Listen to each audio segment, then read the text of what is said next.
And now we are streaming to YouTube as well, with a total of 3 viewers on each. Yep.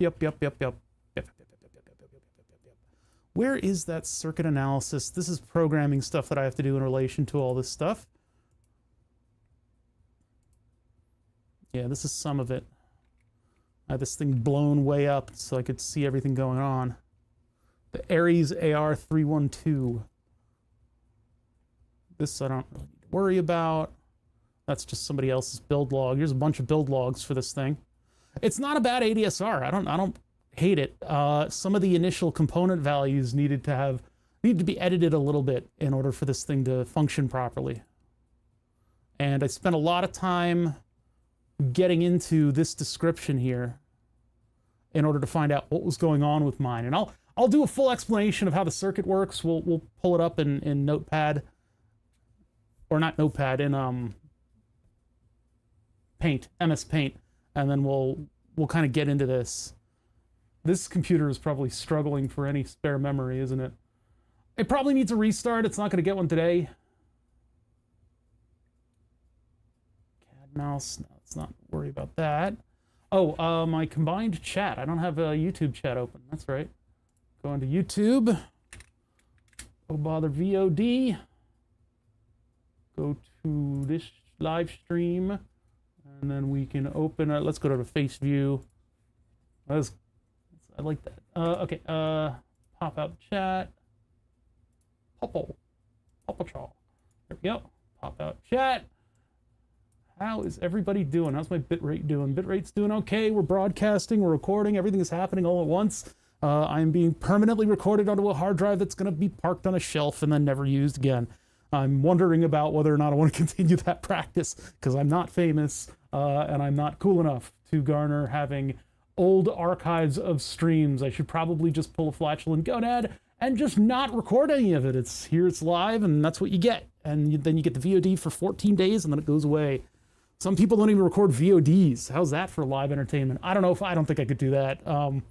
I don't think I could do that. I'm going to continue with the YouTube stuff as well, just because that's a functionally longer archive of all the stuff that I'm doing. I don't know. I don't know how important it is. I need something to drink. Like a shot of whiskey. No, I need seltzer. Seltzer. It is me, Seltzer. Nobody's around today. Hopefully everybody got lives that are exciting and fulfilling, right? Oh, and then I need to do the social stream blade. Social stream blade, big link. There's a bunch of stuff in it. I've got to do the Firefox switch at some point. I don't know if I'm going to do that like between streams now, or if I'll do that later. I'm not exactly at a stopping point with any of the stuff that I'm working on. I do really want to nuke the other computer and put it onto the wall panel. I might do a no 3D print version of that, because we planned it out in CAD, and I know where everything's going to fit. I may want to make ducts for the radiators.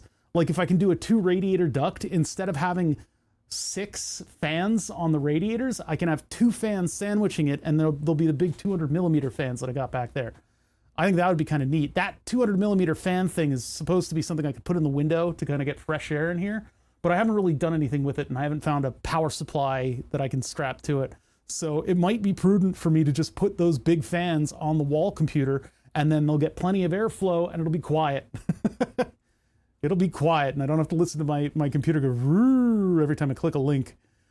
That was the annoying part. Every time I clicked the link, computer "Rrrr." What are we doing today? We're going to work on some of this stuff, and I'm going to get to explaining myself over the stuff that I did. You know what? I'm going into the settings of this thing right now. I want it to come back to the view that I previously had whenever I turned it on,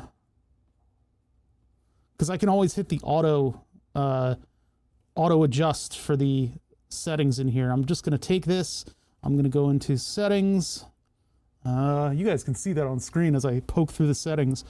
What are we doing? We're doing not update, storage, quick scope, histograms, record, auto. Where's my utility maybe? Setup. Load last. I think I just did it. Beeper off. Hogs out. Yeah, we're all good on all that stuff. Okay, I think that's all I needed to do. So now when I turn it off and turn it back on again, the screen, the settings are going to persist instead of resetting. I thought resetting would be totally fine, but it kind of throws me for a loop every time. So, man, nobody's around, huh? Almost like I didn't stream recently and I needed to have. Oh, I guess I got to log back into Streamlabs. Let's get back onto there. I've got drops coming in from... we're updating the monetized streamer agreement pursuant to Section 7 on July 25th, 2025. Okay. Does that mean I get, like, murdered by the state? Is that what's going on?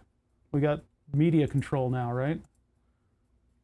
They were... it's hopefully not going to pass. It probably won't pass, but they had some kind of legislation in the House for limiting VPNs. And it's like, how do you propose these octogenarians with no idea how anything works coming up with a way to somehow keep people from using VPNs? That's ridiculous. I'm glad it won't pass, but it is kind of scary that they're coming after everything. Like anything that makes modern life sort of not horrifying. Well, anyway, we're gonna do my happy place, which is messing with synthesizers, and we'll see how much is still broken because I built it all myself. And build something yourself, something as complicated as these synthesizer modules, the ones we've been looking at, have been very, very simple. There's not a lot to them. The ones that I've been building, though, some of the other ones that we have to get to, the ones that we haven't gotten to, are wildly complicated and potentially built wrong, which is what the ADSR was. What's up, Blonde Dog? Potentially very complicated digital systems as well as analog systems, and the errors that I've been seeing in them are parts that don't quite do what they should, untuned pieces of it that sort of live in the realm of my not knowing what the hell's going on in the circuit. And so I've had to go for deep dives in order to correct weird errors that nobody else has. I don't know if the people who do this normally just don't run into these problems, and we'll see today. I'll go over the problem that I was having with the ADSR. You guys saw it at the end of last stream, where it wasn't going all the way down to 0 volts. Do other people have these problems and they're just that smart that they know how to correct it? Because it took me a full 2 days over the break to figure out what the heck was going on with that circuit. I had to go down to my very basics of troubleshooting, which is shutting down parts of the module and seeing how the output was steered from there.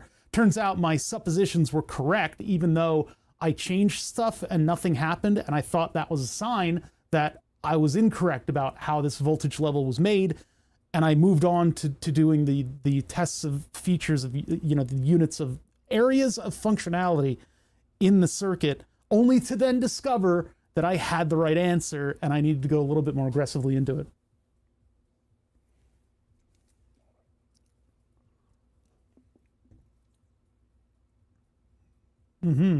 Ghosts. What's up, Retro My Bits? That's one module that I regret not buying, and I think I might go and get one soon, although the microcontroller is like $15 because it's like wildly obsolete, especially after the pandemic. One of the mutable instruments modules that does 8-bit sounds. It does your chiptune kind of sounds, and I think that would be kind of fun to play with. I also found a setting on my insulin pump that I think is going to help me out a lot, but it has me feeling very weird, which is part of the background reasons why I didn't exactly do. I don't have a... Wait, where's my blood glucose? Oh, no, that's the wrong one. Framed chat. I don't have a BG on this one. Huh. Well, okay, so anyway, I found a setting that makes it get a little bit more aggressive. And right now I ate a hot dog roll for lunch with some basically spaghetti sauce on it. It's like ground beef spaghetti sauce. I'm not exactly setting myself up for the healthiest man in the world award, but that was it. That's all I had. I didn't have a big volume of lunch. So I'm wondering what's going to happen here with the pump being more aggressive. With the pump being more aggressive and the Ozempic and the Jardiance, all these powerful drugs that I'm on, been feeling a little weird lately. I've been feeling a little weirdly kind of hungry and floaty, and but part of the SGL1, I think is what it's called, part of that sort of heady concoction of chemicals, I'm not feeling like I absolutely need to eat. It's just that I'm hungry. And so perhaps I am burning ketones, and that's another reason I'm feeling all weird, and burning fat. The other thing is that my muscles are very, very happy to cramp up right now. Very happy to. And I feel that. I can feel that lactic buildup in my muscles as my body goes, oh my God, we're starving. Let's eat all of our muscles, before it actually starts getting to all of the fat that I have.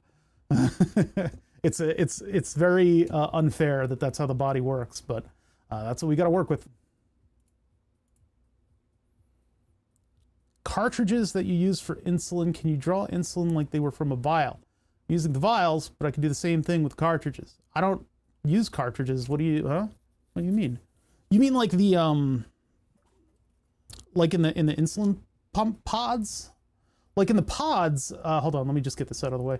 In the pods, there's just a regular old reservoir in it. And if you, for instance, have like a pod fail and you have to let it go, you're not really supposed to get the insulin back out of there. It's a big waste actually, but you can.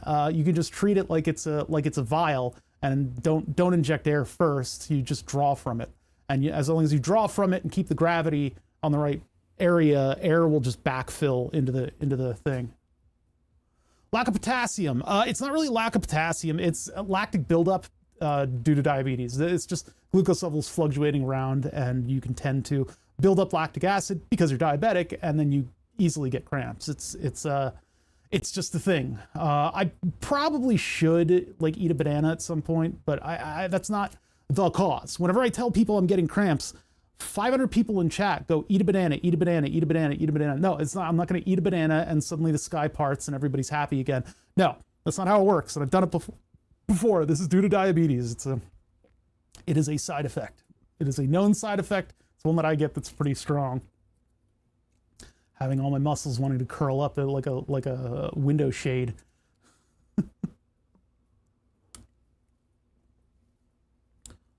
Don't you take insulin from the cartridges for your insulin pump and then inject them in the pump reservoir? No, this is a bottle of insulin. Just bottles. I got one like right here. It's like right on camera. I don't hide these things. It's the pump comes with a syringe that you fill up with 300 units and then you inject it into the pump. But not good. It's a normal thing. It's one of the more benign side effects of diabetes.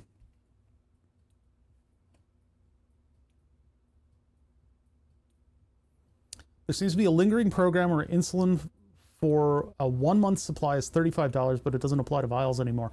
That doesn't apply to vials? What the fuck?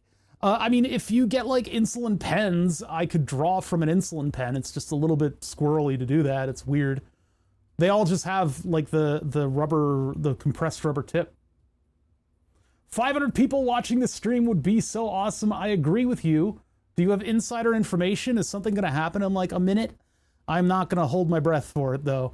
Back in the day, like during the pandemic, people kept thinking that my stream was going to pop off. They went, oh, bother, remember us little guys when you're big and famous. Your stream is definitely going to pop off. And I have literally changed nothing about the way I do things. I don't know why they thought that then, but now it hasn't happened. People thought it was just a matter of time. I mean, we're going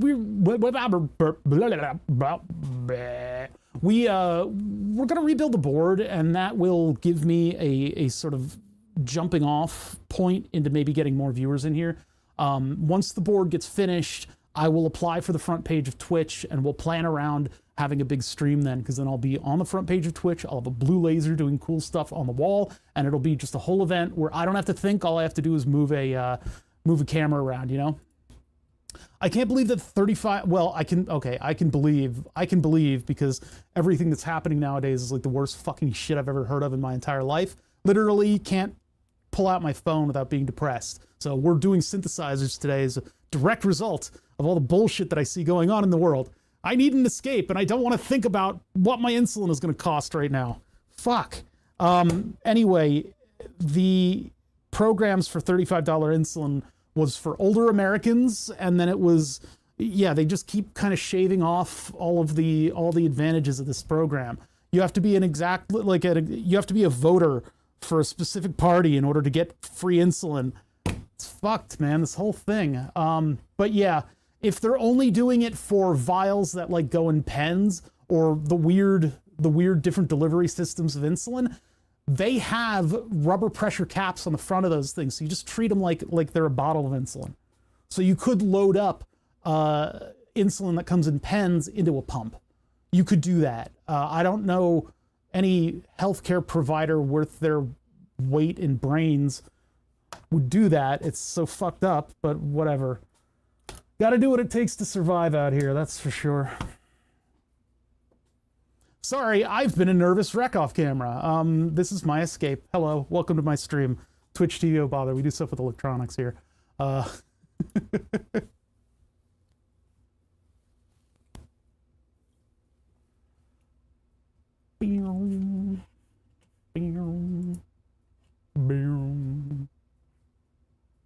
you just had 500 people tell you to eat a banana. I get the context. You can see how easily I bury the lead on that kind of stuff. I just totally lost sight of the direction of conversation because it's me yelling at the furniture. And then you guys have these quippy little replies to stuff that I say, and I lose it. Why isn't it up there? What's going on here? Ugh, computer is shuffling memory around right now. I really need to restart this thing. Look at GoodRx and you look up vials of insulin. There's a post-it that says $35 per month for your supply. So whenever your doctor prescribes per month, it's a $35 charge, or it was until recently. Yeah. I do not know about that stuff. That's probably where I'd go if things happen around here. But yeah, it's not in my wheelhouse. Let's see here. All right. Should probably power this on. This thing actually works now. Dulcet tones. Let's get off of square waves. This is just straight up sine wave. Cool. So musical. This thing is tuned all wrong, and it's this thing's fault. This thing is also tuned to this, which is tuned to this. So there's a little bit of correction that needs to be made. But before I do any of that, I am not going to sit here doing this. Because I sat here doing this last weekend, and it took me hours to get the thing tuned. Because every time you hit this note or this note, basically what you do is you put this thing into a programming mode, and you hit the C key of your choice, and then you have to manipulate the voltage using an up and a down key, right? So if I want to move it up, I have to hit this button. I have to hit it over and over again, and I was doing this. Each finger. Fast as I can. And every time I hit that key, it would move 0.000, I think 5 millivolts. And I had to move these things from being at 6 volts to being down to 2 volts, which was just me sitting like this. So what I would like to do is reprogram my tester. My module tester module has a MIDI plug on it. And so what I need to do is I need to program the top button for this to be an overall mode. And there will be 3 modes. There will now be 3 modes. 1 is a tuner, where I'm outputting frequencies on these guys. 2 is a MIDI out, so that I can use the up and the down arrow, and then a button to change the C key in order to tune this frickin' guy. And then I will have a MIDI input, where any input coming into this thing will show up on the screen. The question is, how do I do that with 1 jack? That's kind of a weird part. So doing it with 1 jack means that I'm going to have to wire it up a little non sequitorian. And it's possible that I could be exposing this thing to damage, although if I use an RS-485 transceiver, I might actually just be able to wire it up to TX and RX, and then the RS-485 will just handle everything else, and it'll give me that little bit of isolation on it. I have a couple of those. What is the difference between, what is RS-485? I keep running into the one that I have, and I'm wondering if I can use it. Because like the LIN bus transceiver, it would just be pulling a line low. Shut up, AI. I don't give a shit what you have to say. You don't even know how to make barbecue sauce. There's a video. Is it Zuck? It's somebody. It's the Facebook AI where he's trying to tell it how to do or he's trying to get it to tell him how to make a Korean barbecue sauce using the ingredients that are in front of him, and it just messed up completely. It just wasn't able to do it properly. Oh, RS-485 is a differential? Oh, why am I hiccuping like that? AI, why am I hiccuping? Yeah, so you've got an A and a B line. That is unlike an A and a B line compared to one another. So that's not, MIDI is not like that. MIDI is a pull down single line signal. And then the second one is just the cathode or whatever.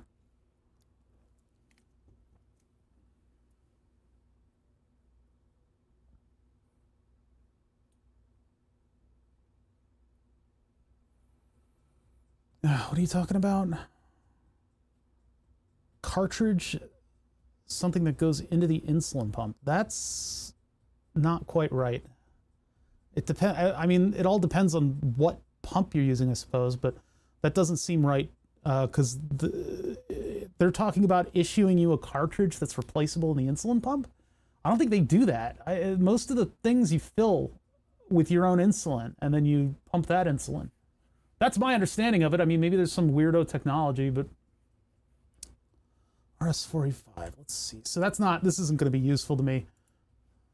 Someone who is trying to throw a differential signal, or I'm trying to have something that can work as a TX and an RX and just interchange the two. But whenever you talk about transmitting MIDI, you always get either direct from the microcontroller like this, where you just go through a resistor, or like going to a transistor and then going out.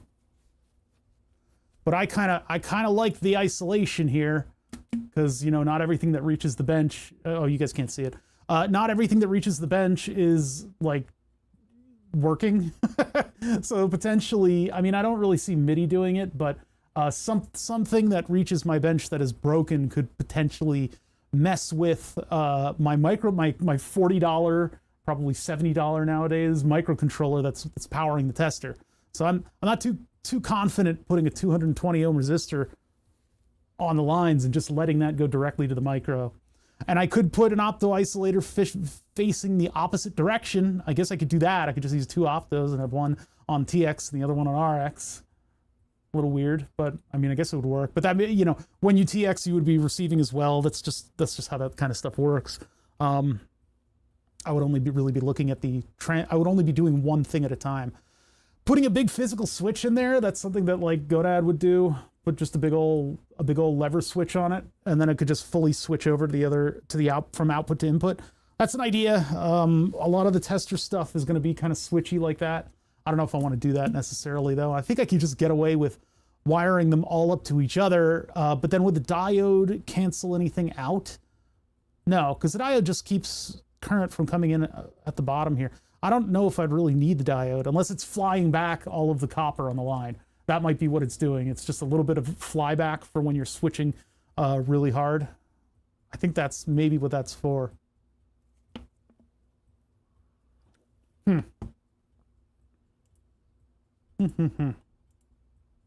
Well, I'll have to make that decision, and then I also have to put it into the code. I have a lot of code that I'm working on. It's not a small piece of software, and it probably isn't very well managed. It's probably not as organized as it could be. I'm doing pretty good with the organization of that thing. The testing module has all kinds of screen code and stuff going on all at once, and I'm just kind of sifting through it and trying to build in the features that I want. It shouldn't take long, and it would take a lot less time if I was just putting a microcontroller on a breadboard and then outputting MIDI to that. But I want to be able to tune the MIDI output depending on what octave I want to be on. Not regularly, but I mean, if Julian comes over and he says, this is wrong, which he will end up doing that. And he'll say, why would you do it that way? Nobody does it that way. And I'm like, but I read an article that said people use all kinds of different, where's that article? Where's the article? I lost the article. And so therefore I am full of crap.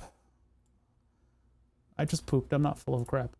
That said that everybody does it differently. Everybody does it differently. Everybody does it differently. And he says, no, you're stupid.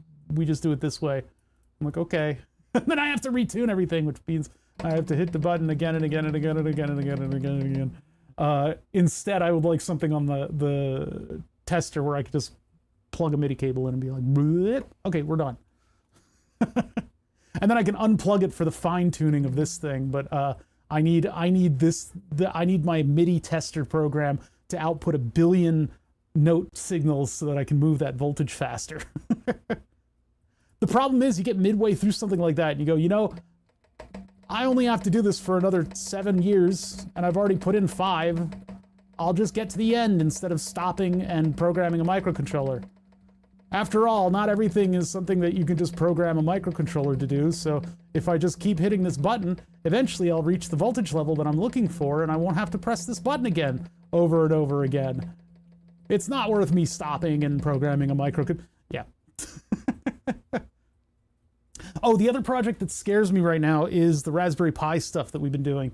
I am afraid of this. I'm afraid of this because I now need to upgrade that to the Raspberry Pi 5 so that we can run something called OpenGL. OpenGL does computer graphics, right? 3-dimensional computer graphics. It does a lot of stuff with shaders. And so Project M, the project that's bringing the shader-driven milk drop visuals to Winamp. Also, I think it exists in VLC and stuff. There's an archive of shaders that you can download that has some pretty amazing visuals in it for computer graphics to put over music, right? That's what Milk Drop used to be. If you know Milk Drop, you're cool. Otherwise, I don't have time for you. Milk Drop is awesome. I was looking at the Raspberry Pi, like, this is a whole goddamn computer. Like, why can't this run Milk Drop? And it was always classically, because it doesn't have shaders, it doesn't have the ability to do the graphics-driven stuff that was the basis of those Milk Drop plugins. But now we have the Raspberry Pi 5, and I think the 4 can do it. I don't think the 3 can run something called OpenGL. And so with OpenGL running, we can put in a window that has graphics on it that Project M can throw graphics onto, right? Because Project M needs just an OpenGL wrapper, just a container that you can use the Project M API within and have Milk Drop visuals. So a couple things that I need to do with the Raspberry Pi in the near future: get the the small RGB LED screen working with the Pi. That shouldn't be hard. Somehow, in a C++ environment, which I'm not incredibly familiar with on the Arduino, but I found tutorials. Get C++ running on the Arduino. Get OpenGL running on the Arduino. Get some kind of a graphical thing running on the Arduino. I don't even know how I'm going to do that. The tutorial I found, and if you guys know more about this, please join the Discord. I need your help. If I get all that running, I'm not sure. The tutorial was for an OpenGL window. I need windowless. I need it to be the whole display, or no display at all. It's on a headless Raspberry Pi. So I think what it's going to have to do, render the whole display and then pick the pixels out. Picking the pixels out shouldn't be that hard. I don't know if the API has something where I can get individual pixel values, but basically you just make it build you a matrix of all of the RGB values and throw that out to the LEDs. That's easy. Still work to make that happen, but I need to figure out on a headless Raspberry Pi what it's going to take for me to make that visual, or not make the visual and just calculate the visual and get the pixels out of it. But like, there's so much before that. Getting OpenGL, getting Project M running, those are big. They're big API problems, but if I can get those running, and again, this is me just wanting to have some kind of a visualization engine on that display on Burn the Subs, and then maybe expanding it. I have ropes and ropes of LEDs sitting over here, and I could potentially plaster those up on the wall and get really cool visuals running on everything. I think that would be cool. I don't know why nobody hasn't done that yet. Because you got this little like $35 PC and you could just run these amazing visuals and you could just throw it up on a TV somewhere. I guess people aren't thinking on those terms.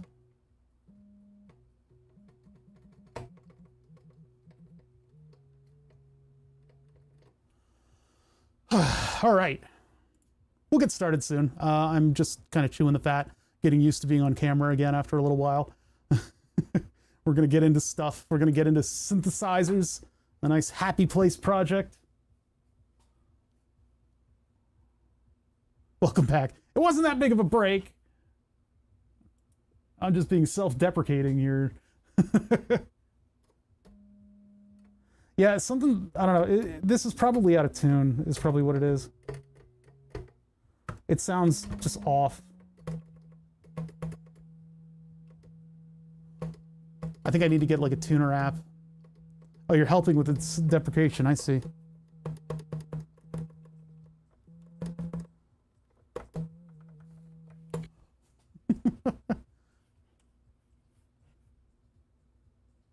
Yeah. So I really want to get some of these projects actually moving forward. That would be nice. I've been making progress. I mean, we got the Raspberry Pi down here. We got the screen working on it.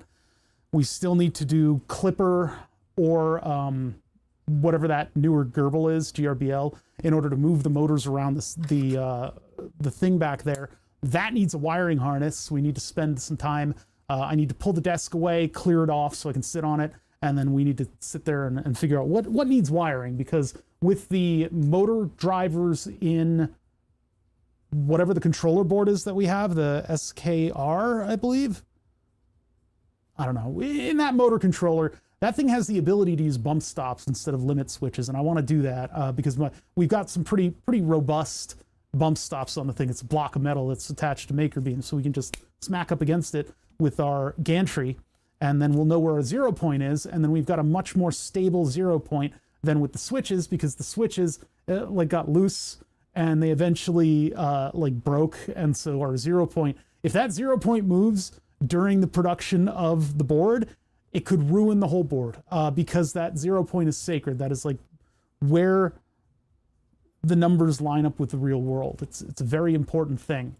I could make that any kind of electronic means. I could use an electronic brake switch. I could make it do just electrical contact. I could do all kinds of stuff. The motor controller ramping up in current and then stopping itself and doing a virtual limit switch like that, that will get us our 0 point, and it'll be much more consistent if mechanically we don't end up moving anything. A brake beam would probably be much better though, because that would really never move. And there would be no mechanical force exchange. It would just simply be, you know, tick, and probably be the better way to go.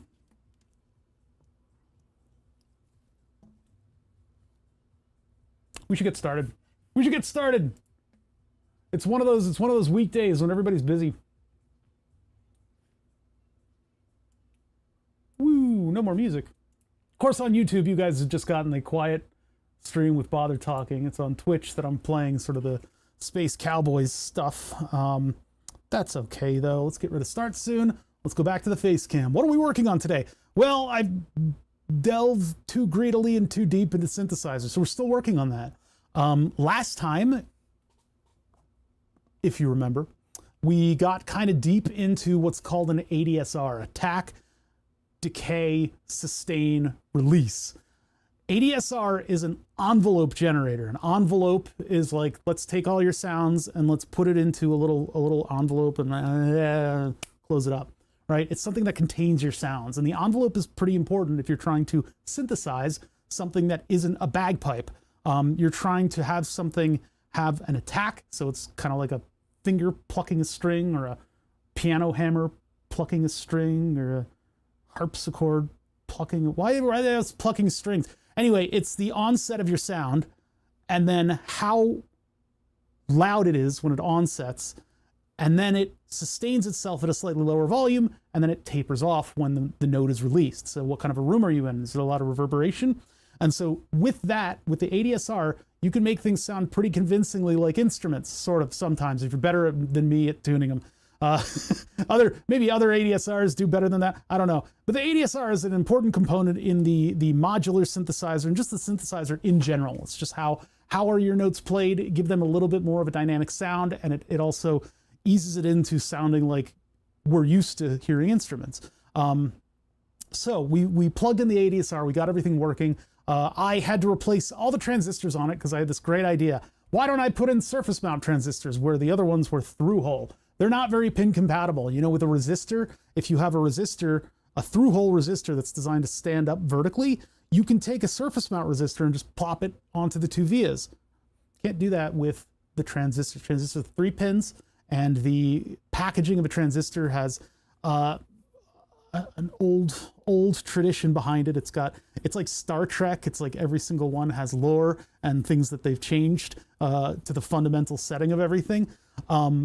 So historically, the transistors in their weird is that TO220? I think that is. The weird D-shaped package has the 3 pins on it, and they then decided to update transistors to surface mount, where they gave it a little tiny square package with 3 leads. Those don't line up in any way, shape, or form to the 3 leads on the D package. It would be very nice if they were a little bit compatible with one another, but they're not. They're not. The surface mount transistors are made because of the typical shape of a transistor circuit. You want a resistor across 2 of the pins, and so those 2 pins are right next to they're on the same side, and the one on the other side is the one you traditionally hook up to like power and stuff. It just makes the circuit design gets a little bit cleaner with surface mount transistors, but since the symbol is a vertical line with 1, 2, 3 pins, they didn't copy that into the actual surface mount part. They're different. It would make so much more sense if you weren't just simply thinking about it on the level of circuit design. But whatever, that's the world we live in. We can't do anything to change it unless you guys want to buy a transistor company with me.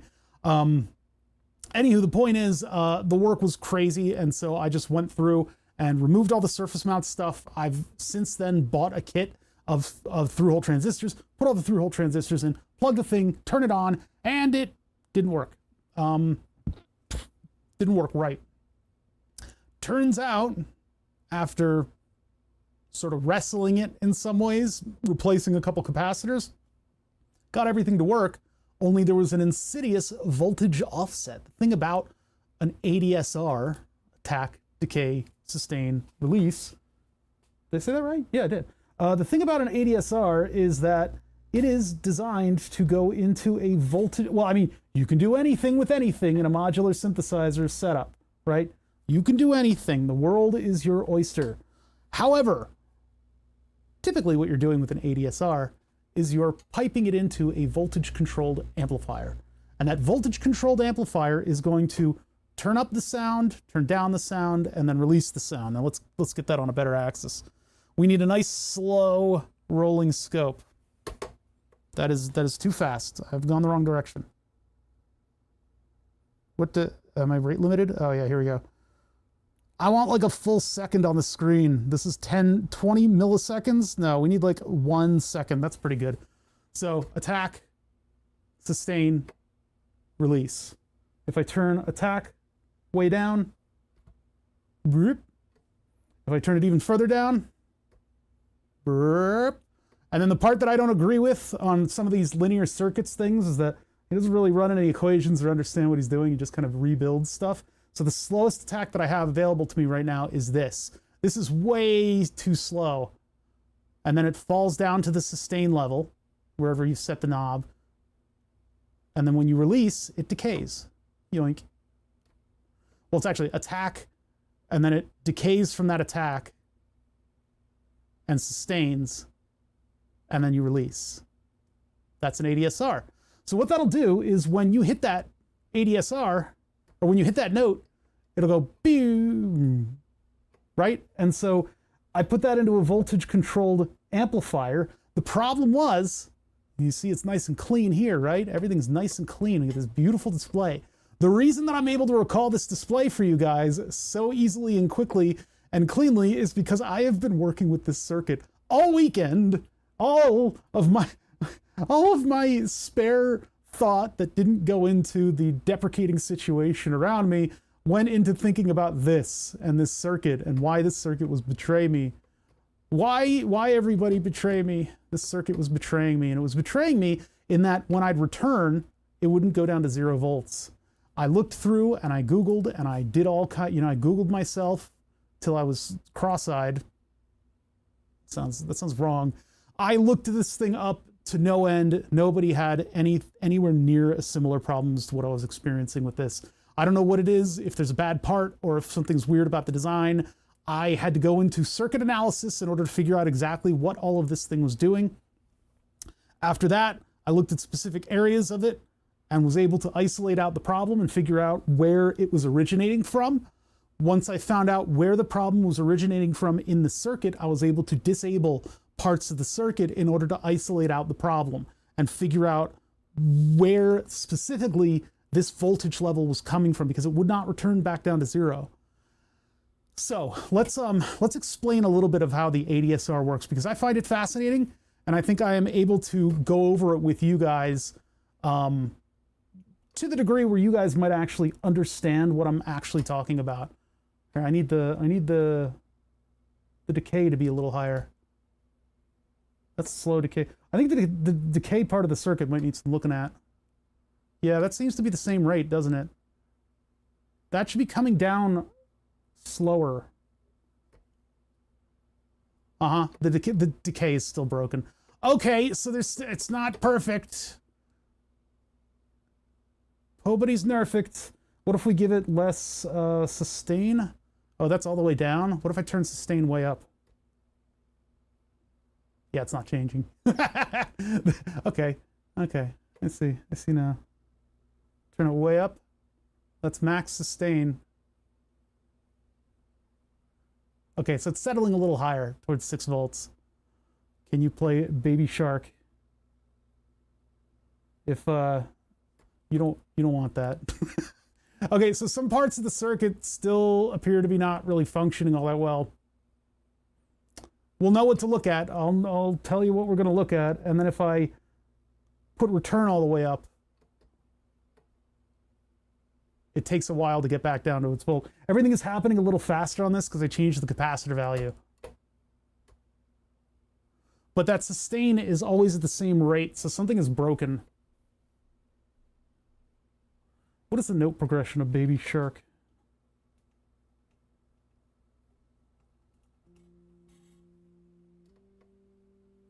Oh, whoops, that's not what I wanted.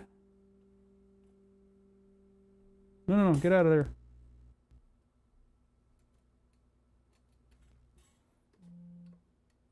Baby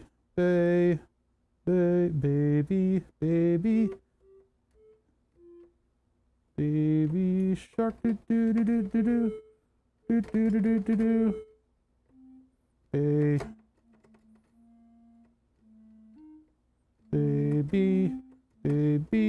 No, I'm not doing it. Let's go back over here. You don't get, no, I'm not doing it. All right, so the ADSR 312 is what linear circuits based this module off of. The thing that's giving us that ADSR-y kind of stuff going on here. And it's a kit. I bought it as a kit, I built it as a kit, and there was very little by way of explanation into how this thing actually works. There's luckily a big schematic to show us if there are any primary differences between the one that has a full explanation and the one that doesn't. Now they're going to come after you for copyright. I don't think I was that accurate. Okay, so let's, I'm going to wipe this because I have a much better way of explaining it now, and we'll use this version of the circuit. This is the non-linear circuits version. This is the one that I have sitting in front of me, and we'll get all the stuff off of the screen maybe. We don't need this stuff at the moment. At least you didn't play Happy Birthday, yeah. There are just so many weird happy birthday, like I'm remembering one from like an anime where they were singing congratulations instead of happy birthday, and it wasn't to the same rhythm. They have to make up their own song because for a while Michael Jackson owned Happy Birthday and they would get litigious. The people behind Michael Jackson would get litigious over it. And I guess the Metallica owns it now or something. I don't know who owns it now. Okay, so we're gonna take a look at the circuit, and so the best way that we can do that is actually by just having part of the circuit in front of me, just taking it and drawing over it. So we're going to take that, we're going to put it into paint, and then I'm going to use red marker in order to draw on top of this thing. Let's not make it cursed. Let's just go paste and then make this smaller, and then we'll zoom in. Okay, so there's a couple primary sections to this whole thing. A lot of this stuff is not used. So we have no op amps, we have no comparators, we have amplifiers in the form of transistors, and then we have switches in the form of transistors. So what we're expected to come in here is a gate signal, which is long, and then a short trigger signal, which is just a short thing. Well, let's recontextualize that. We have a short little trigger like that, right? So when a trigger goes through something like this, what's going to happen is it'll become a little spike. And so that little spike will then trigger a transistor that flips a bunch of stuff that happens all at once, right? Here is the deal. This whole circuit relies on one single capacitor to do all of its functioning. You charge that capacitor, you discharge that capacitor. And when you charge and discharge that capacitor more differently or through different parts of your circuit, what you get is an ADSR. You get these kinds of things happen. I need to hold on, let's change this a little bit. I don't know, one of the controls isn't working right now on the ADSR. See how it's very slowly going down like that? We need to take a look at that part of the circuit. But okay, so the synth is the keyboard part. That's what's broken? No. The keyboard, what's going on right now, and the reason that you hear sounds coming out of this thing while I'm playing the keyboard, is that the keyboard is sending what's called a MIDI message over to this module right here. This little module right here is not necessary for a modular synthesizer. You can have other things make your notes. It's typically what they call sequencers. A sequencer will output a rhythmic set of notes depending on the inputs that you give it. We haven't gotten to that level of complexity yet because I'm just learning how synthesizers work in the first place. If you buy a synthesizer that's not modular, you get something that looks like a keyboard with controls on it that will do the jobs of all of these modules. These modules are independently created from one another. They perform specific tasks, and they all do them within the same standard of volts, so that you can't plug something in that's going to blow up your $300 module. You can just plug anything into anything, and it'll all be fine with itself. Now, that said, there are a couple different standards. There are control voltages, which can go up to 8 volts, and those are essentially what's flicking your knobs back and forth. I don't have 3 hands on camera, maybe just in fan art and certain AI publishing of myself. So I can't operate 3 knobs, more than 3 knobs at once. I can maybe use my teeth. But so what happens in a modular synthesizer is you have things that do the jobs of those knobs. So you can have low frequency oscillators, you can have high frequency oscillators, all doing the job of moving a knob back and forth. And so initially what we need to do is create a note. And so when the keyboard sends a MIDI signal to this module here, what it's doing is it's creating a note that it outputs, and that's a voltage level. So that's another signal that we have. We have 1 volt per octave, which means this note and this note are 0.8 millivolts from one another, about. So that's how we're creating notes. So we press the thing and a voltage comes out. But when we have a voltage coming out, this thing is just constantly outputting. If I put this on a channel that doesn't have anything controlling it, this is what it's doing.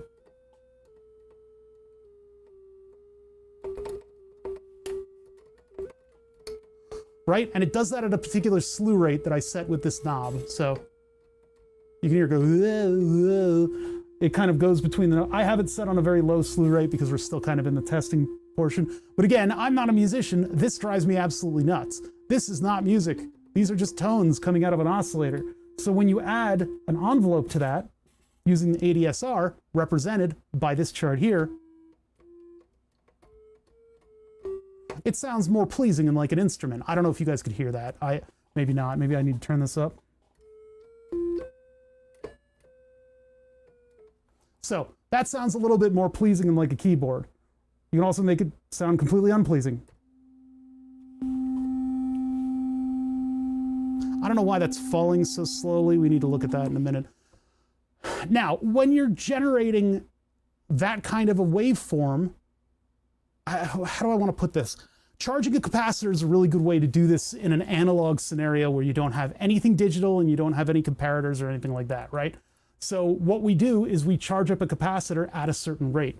So part of this circuit is here to initiate the charging of a capacitor at a certain rate. When this triggers, actually when that triggers it's discharging. When this triggers, we are sending voltage down through here, through this adjustment, through the resistor to limit the amount of current, because otherwise it would be a huge inrush. And we're sending it down into this capacitor right here, and we're charging that capacitor. The stream hitching, I don't know. This part of the circuit, all of these transistors here, they are there for isolation. They trigger other parts of the circuit by pulling, what's my bit rate? Hold on, what's my bit rate? What's my bit rate? I'm at 6,000, I'm at my max. Yeah, some people are okay, some aren't. Depends on how super duper far away you are, I guess. Sorry. Hopefully Twitch will sort yourself out. In this circuit, we're very much using diodes as check valves. And the interesting thing about the diode is that if you have an element here that's removing current, but you have an element that's also shoving current in here, you can block this part of the circuit from actually discharging by having a voltage present between the two diodes. So when the gate signal turns off, that voltage will turn off, and then suddenly we're discharging through this different resistor. We are discharging our capacitor through this part of the circuit down to ground. And I actually had to take the multimeter and check to see that it was going all the way down to ground.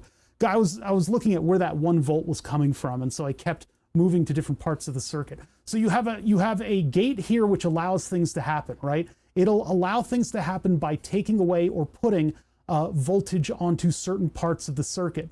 So actually what's happening right here, Q4, this specific transistor is after all of our isolation stuff. Q4 allows this trigger to do its job. So if Q4 is active, which it remains active when there's no trigger, then this thing is sinking all of your current directly into ground. So anything that's happening over here is just not going through because it just all goes down to ground. This whole area is brought to ground. When Q4 cuts off, then the trigger gets to come through here and actually affect change onto this and unflip Q6 so that flip Q6 so that voltage goes through here and then charges the capacitor through the attack. Once the attack charges up, and I didn't really run numbers on this, but this over here, this little section right here, once once the attack charges up to 10 volts, this triggers and brings you down to the sustain. So when that triggers, that will send current through this diode in this direction into here, and then it'll start to, I guess, cut off things, whatever. But this is like a 10 volt detector. So that's why when I hit the button, it goes all the way up and then back down to where it hits sustain. And sustain is controlled through sus. That's sus, that's right here. So that, I don't know precisely what that's doing. I guess it turns that off so that now our voltage level is being set by this transistor. What voltage is being divided to trigger the transistor. That's what it is. So the voltage falls until it gets to the same level on both sides of the transistor, and that the voltage differential is gone, and so it doesn't activate. So it'll activate to the level of sus using our attack, defend. No, what is the attack, sustain, AD, depreciate? I forget what it was.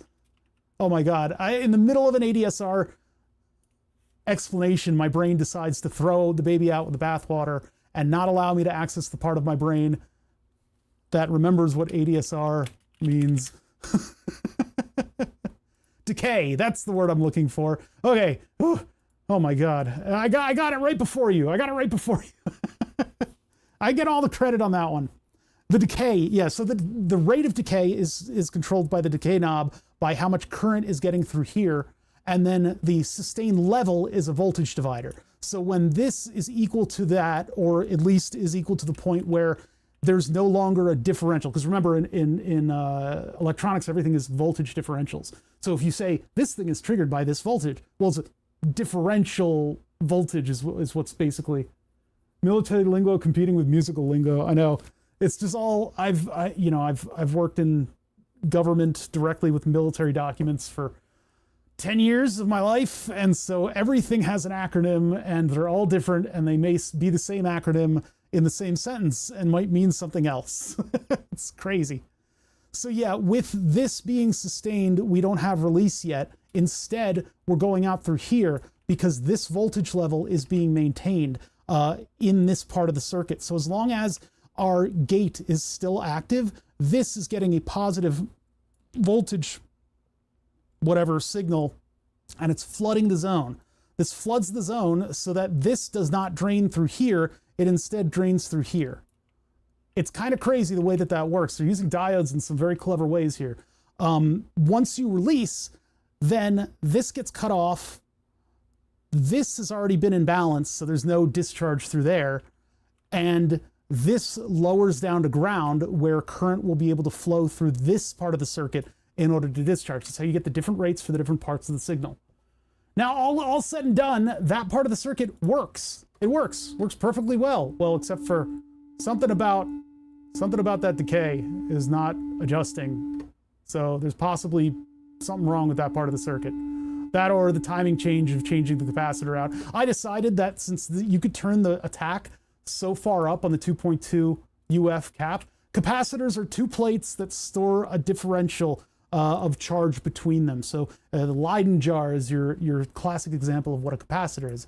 If you have two plates and you put a lot of voltage on one plate, there's a big voltage difference between the two, charge builds up in the capacitor to the point where if you cut off that voltage, it'll try to reverse that power. So you give a capacitor a big charge and then suddenly everything goes to ground, it'll help stabilize that. That's why we use it on power supplies a lot, right?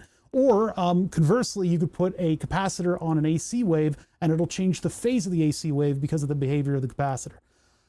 At time equals 0, capacitors are a short circuit because they are pulling in all of that charge in order to make that differential.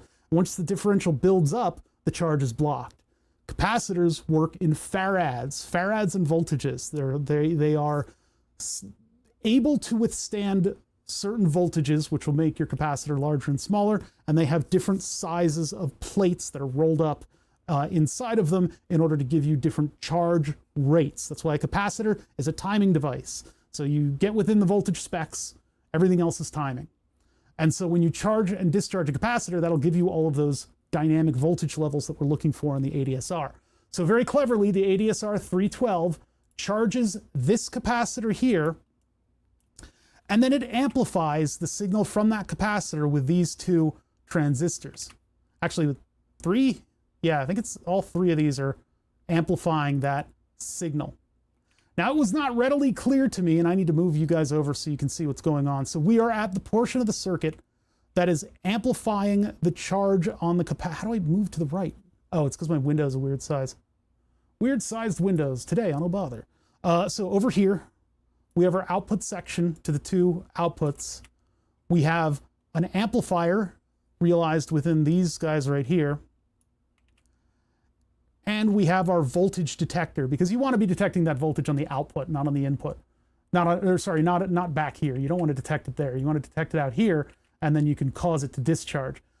The thing is, and what I didn't realize, is that this circuit with Q10, I don't really know what Q10 is doing. This circuit can boil down to a voltage divider. And this is what got me to the answer, is that it's still blocked. Hold on, move that over. Because we're looking specifically, let's get this one out of the way in the background. And this one out of the way in the background. Try not to distract. This is the LED circuit, by the way. That's not affecting things. I pulled Q12, I pulled Q10, I pulled Q8. Q8 simply isolated the entire charge portion of the circuit. So actually, when I isolated Q8, I still found 1 volt here. Why was it sitting at 1 volt? I took some testers and I tested this 22K and it said 15K. What? What the hell? What's up, 120 feet up? Live stream came up randomly on my feed, but it's 100% right down my alley. Do you do this sort of stuff often? I preside from the realm of digital electronics most of the time. I know my microcontrollers really well, and I do a lot of crazy random stuff. Typically, what I like to do is chat interactive projects. We have an actual physical device here that's actually using Node-RED now. That's the new thing around here, is using Node-RED to power all of these Twitch interactive stuff. It's mostly through Twitch. I haven't done the interactive stuff through YouTube because there's one person, two maybe, watching on YouTube. Everybody thought my stream would pop off by now, and it hasn't. I don't know. I'm just still doing what I'm doing. But anyway, this thing is hooked up to the Twitch API. I haven't gotten into the YouTube API because it's got like rate limiting and stuff like that on it. That's, you like spend tokens or something like that. Anyway, this thing is hooked up. This is a Harman Kardon speaker with a dollar store fart noise maker on it. And when the Twitch viewers spend bits, it'll go right in my face. And it's actually like a physical thing in the shop. It's not just like a sound effect machine that only is online. That's the kind of stuff that I like to do. I've done like tiny RC cars. We've done all kinds of cool stuff. But anyway, right now we're doing some stuff with synthesizers because my buddy Julian has been leaning on me for 20 years to build him a synthesizer. And so as I get into the DIY modular synthesizers, I'm starting to learn a lot more. Did that not go off? What happened? Wait a minute. Hold on. They're sending out farts and the farts aren't getting to where they need to be. Oh my God, this is an emergency. What are you doing here, Node-RED? What's going on? Track light, that works. Shop face light. Yeah, okay, so those are working. Those are the lights. Go over to Twitch. Do I have a debug on this? I don't think I do. I don't think I do. Let's check with the fart box. Let's see, contains, that's text stuff. That's for this light bulb right here, which I don't know, does that work right now? You don't have to do an exclamation point on it. You just say the idea, and then this, oh, you guys can't see.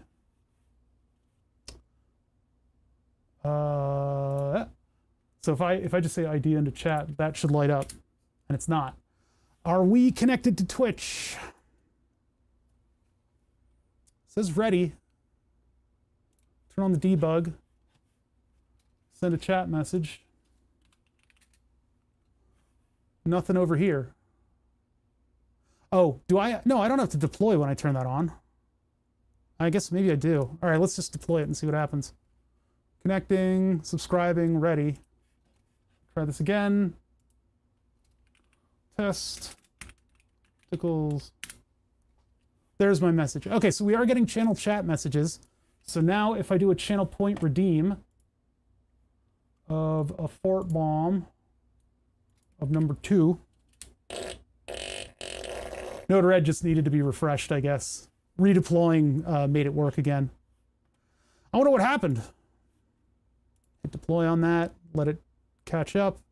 There we go. Okay, anyway, that typically doesn't break, but I guess we had some issues. I could probably build something into the Node-RED flow that would detect whether or not it's broken. I haven't gotten to that level of complexity yet. All right, let's think back about our circuit again, okay? Ah, thank you. Appreciate it. Yeah, we're very small on YouTube. Basically, rest in peace 2K channel points. There are no redeems. There are no redeems. I am a cruel ruler when it comes to channel points. You get 2 farts a stream if you're here the whole time.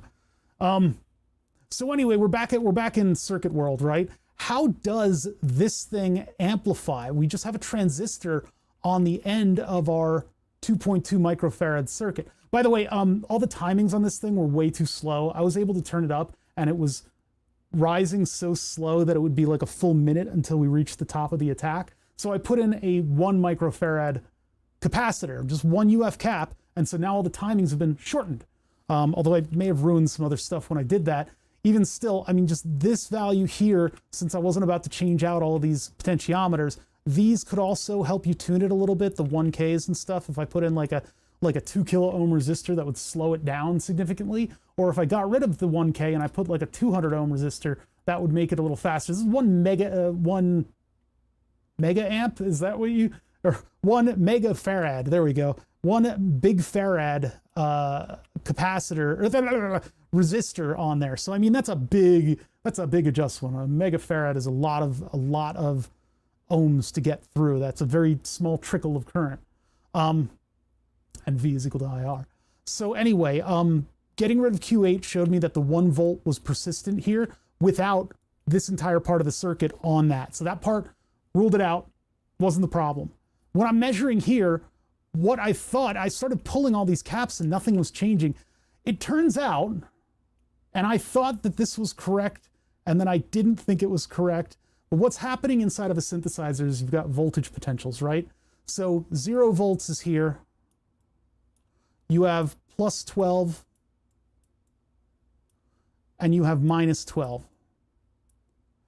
And if you think about it, those can actually translate to 0, 6 volts, not 6 volts, what am I talking about? 0, 12 volts, and then 24 volts.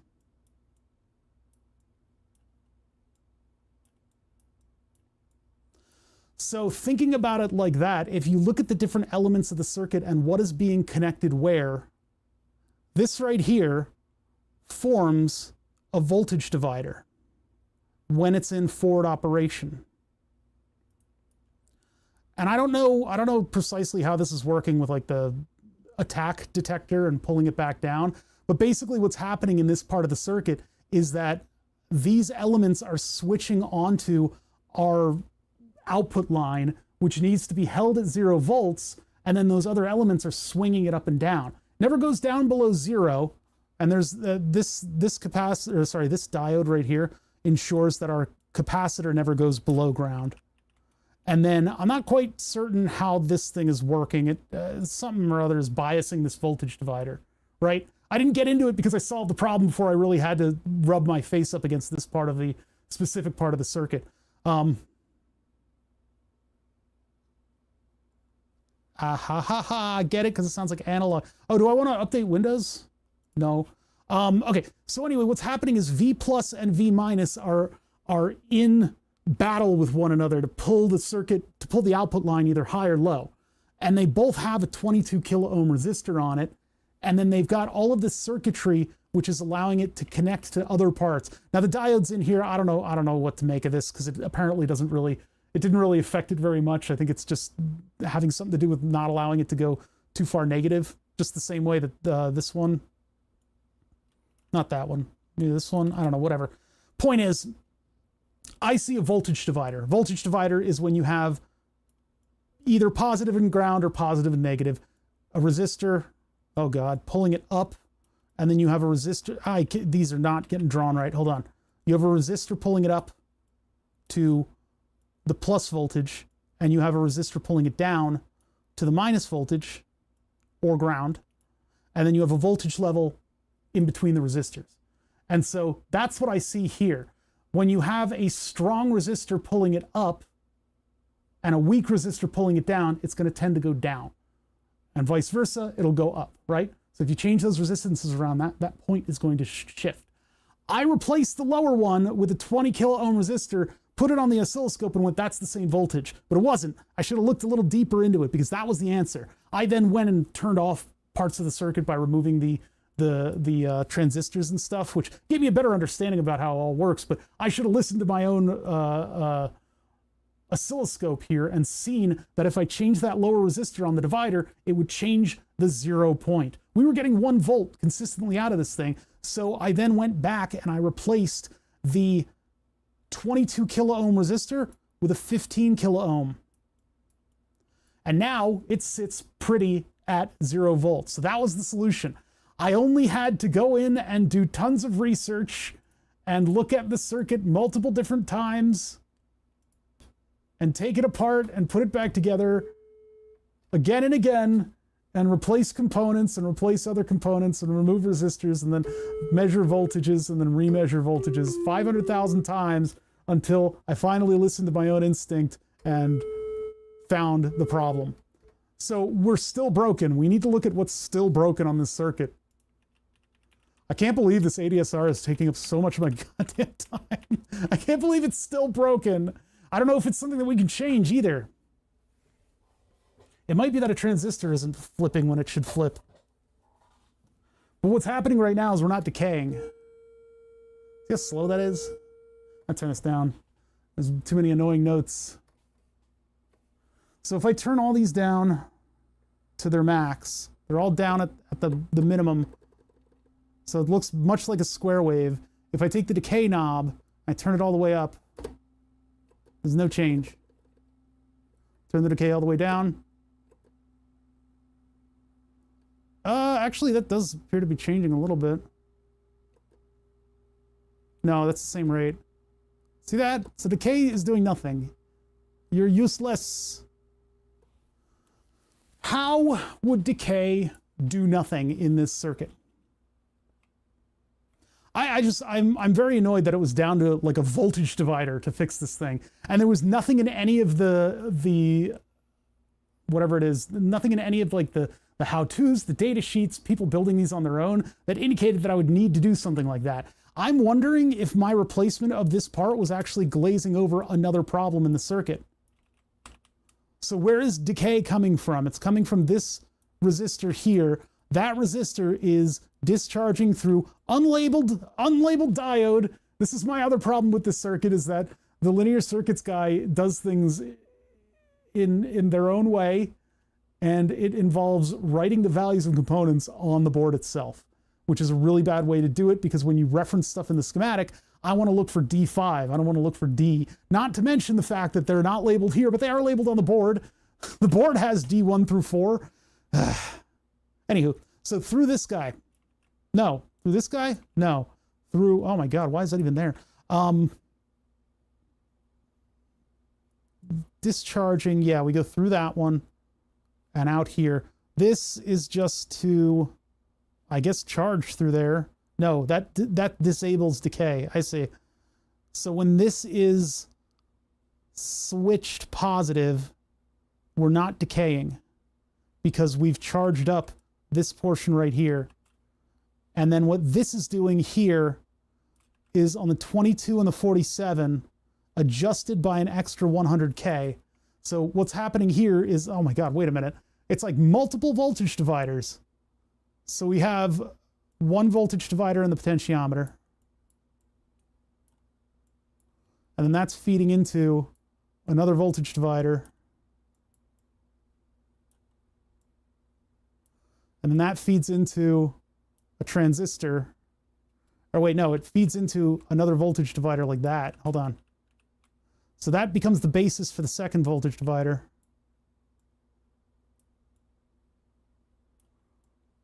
Having it again.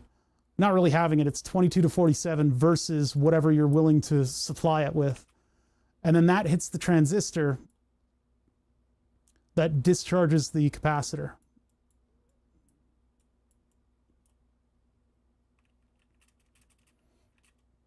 So you got kind of like a double voltage divider. But what's happening right now is nothing. Nothing is happening. And what this is supposed to do is give you a basis of which it stops discharging. So when the voltage here equals the voltage here, there's no bias to switch this transistor to ground. So it will discharge through this, directly through this transistor, until V equals V and we stop discharging. It's a cool little circuit. Like, that's a cool way to do it.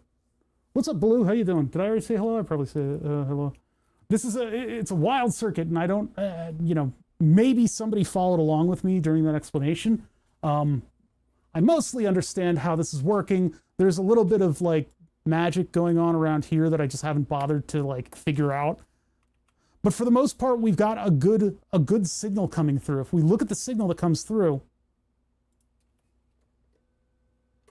it's charging up very quickly. That's because I changed the capacitor. If I slow down the attack, see, we're slowly, we go up to like 8 volts, which is a control voltage, up to 8 volts, and then we slowly come down from 8 volts. And then I change the decay knob, and I go all the way to the other end of the knob. Nothing. It is possible. Well, this doesn't rely on negative voltage. The only part that negative V goes into is here. And that was actually an application note. They said to go to negative V instead of ground with a 22 kilo ohm resistor. That was something that changed in the design of this circuit. later in the game. So this is the only part that uses -12. Everything else is based on ground because this is a positive control signal. And I guess they probably did this in order to get a cleaner 0 volt out of it, even though I had to modify it. So what could be happening here? We've got positive voltage referencing against ground. So this would swing plus minus 12, or no, 12 volts to 0. We'll get rid of the confusing thing over here. Hold on. This will confuse everybody.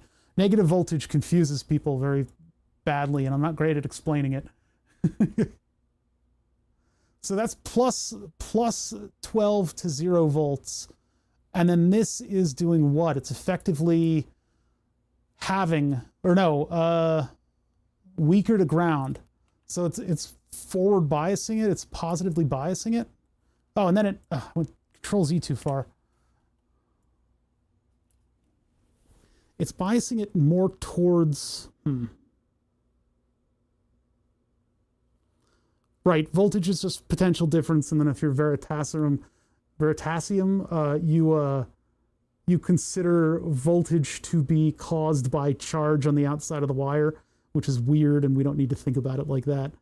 Voltages are just potentials, and the potential that we're measuring against in this circuit is ground, because we've declared it to be ground. We could declare it to be 0 volts. Ground is typically 0 volts, or we could declare it to be 12 volts, in which case we're still good because -12 is just a differential of 12 volts from the 0 point. Yeah. So anyway, we're 0 to 12 volts here on the normal number line, the one that goes negative. And we bias this voltage divider from 0, which is all the way on one side of the adjustment, to 12, and then that takes it down from 12. So that range, the maximum range would be somewhere probably around 6 volts. We can just put it into a calculator. V equals IR, and you can come up with the equation on your own. That's typically how the math nerds would want you to do it. Or you can just open up a web page that has a calculator and just calculate it. So if I am at 12 volts and I have 22K and 47K, it doesn't matter if they're, as long as they're both K, I can do it this way. So 0 to 8 volts is where we want our sustain to be able to be adjusted to. 0 to 8 volts. That makes sense because that's the swing of voltage of the whole system. Since we're originally designed for 15, we've come down to 12.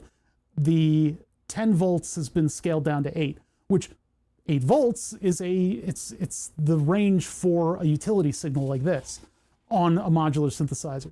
So that's good. We've got everything within range and the circuit makes sense, except over here where I've had to alter values and somehow that makes more sense. It's stupid. But the question is, do I need to actually get into something over here? That's not a normal divider and the calculator won't work. Current through the 22 kilo ohm resistor is bidirectional depending on the position of the pot. Bidirectional. I guess we want it to flow out into this. Yeah, you're right. I'm treating it wrong. So when that gets below the circuit gets weird then. Yeah, because if this is sitting above ground and this is less, then this blah, blah, blah. All right, so everything about this is weird and wrong, and I hate it. Yeah, depending on what the potential here is, it'll flow up or down or sideways or bidirectional, or it'll go back in time and kill itself as a baby, and then it'll fade away. All right, so that part of the circuit is completely crazy. But something isn't working there, so we got to explore that portion of it. So let's get this thing out of the synthesizer. We could even put the multimeter on it and see, not the multimeter, the oscope on it and see what's actually going on. But right now I'm going to make some room because we're going to actually look at the circuit itself. Get this thing out of here.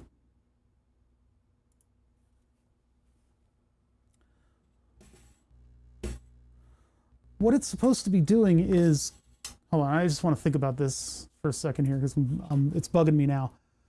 So when this sits above potential and it's not being fed from up here or over here, If these two are not feeding this part of the circuit, of course, there's diodes to block it from going the opposite way, but when there's stuff going into here, it'll turn this part off.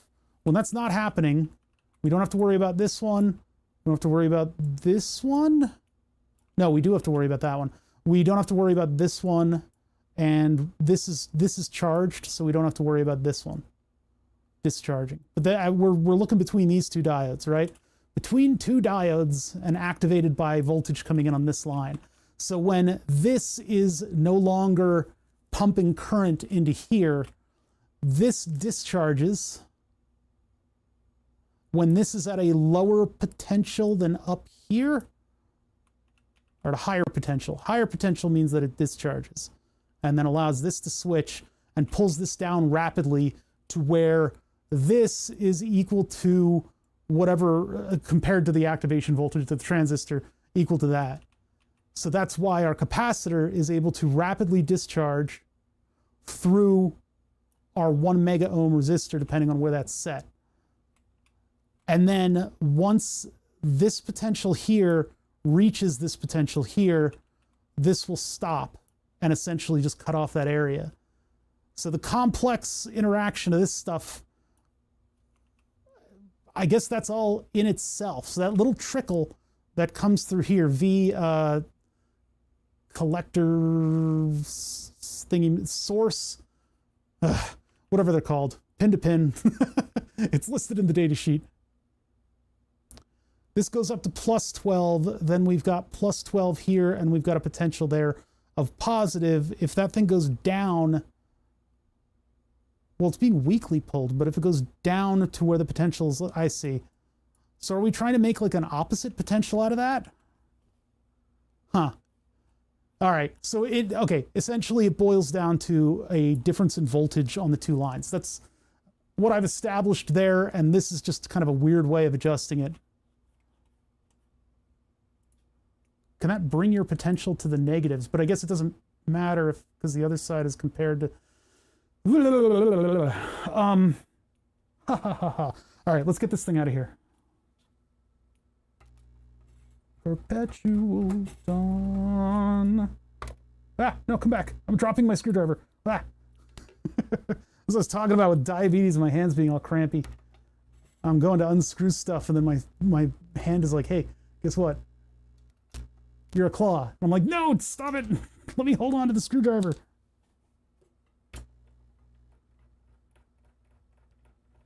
I can't believe this thing is still broken. Driving me nuts.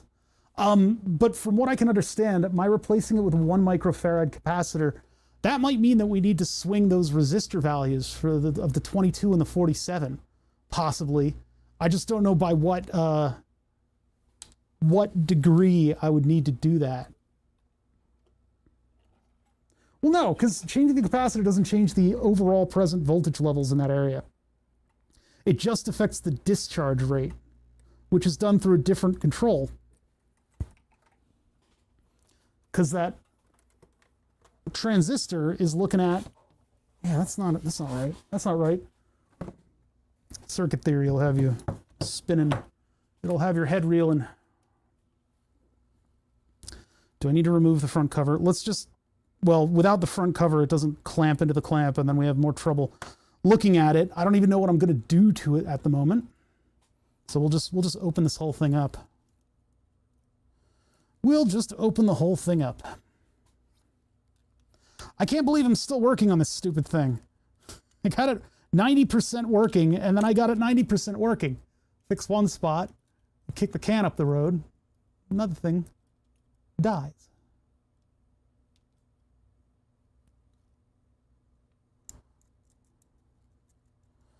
Such is life. I got this little multimeter.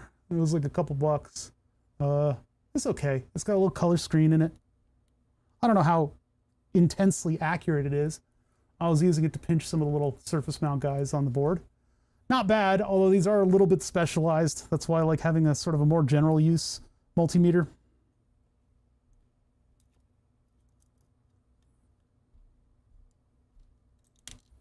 All right. These things, this specific type of socket, you will only ever tighten by hand. Don't use a tool to tighten those. That's why they're rare, the tools for tightening them. They're very annoying. The problem with them is that this threaded collar is riveted to the plate that sits behind it. It's got a nice big wide rivet. You can kind of see it there. There's a little lip that's kind of, there's a little light catching it right now. What happens is when you tighten this down, it is tightening against this plastic right here. And so if you tighten it down with a tool, it will rip this barrel up out of the jack, because this rivet, this little bent surface, is not going to put up much of a fight. These are the improper type of connectors. The proper type of connector is the Thonky Kong, but I had to use these because the holes in the board were absolutely enormous, and it's hard to get the Thonky Kong to connect when the via is that big. I could probably have shoved some like a desoldering braid on it maybe. But anyway, the proper Thonky Kong has a little metal shoulder that you're tightening against, and that holds onto your panel nice and tight. So you can use a hex bolt or the hex whatever fastener on this, and it'll hold it to the panel tightly forever, and it'll be just fine. But then you get this, and some friggin' joker comes along with their little tightening tool, and they'll over tighten the nut that's supposed to be only hand tight, and it will extrude the jack through itself and permanently break it. And then I have to fix it. Then it ends up on my bench. All right, anyway, this circuit is nonlinear circuits. They create, I believe, a new module every month. I don't know for how long they've done that, which means you get a lot of as the crow flies with the actual circuit layout. You can see some traces on here are cursed. They are completely cursed. They just kind of go in any direction, anywhere. It's a beautiful thing. I love nonlinear circuits. I like the emphasis on simple electronics, and I like the emphasis on things being absolutely batshit insane, and the quickness with which they spool up a module. Now, the ADSR 312 has been around since the 60s, I think, and probably has many different forms. I didn't find a ton of writing on it. I found one sort of circuit explanation of exactly how this thing is working, and I followed along with it, and I thought I understood it, and then I had to explain it to you guys, and it all fell apart. But over here, we've got all of our Qs that are actually acting on that capacitor here. Q8, or no, not Q8, C, whatever the hell this thing is. The main capacitor of this whole thing is this guy right here. So we can measure across the leads of this one and actually see what everything else is supposed to be doing. Hey, what's up, 3D lasers? 3D lasers is what I just said.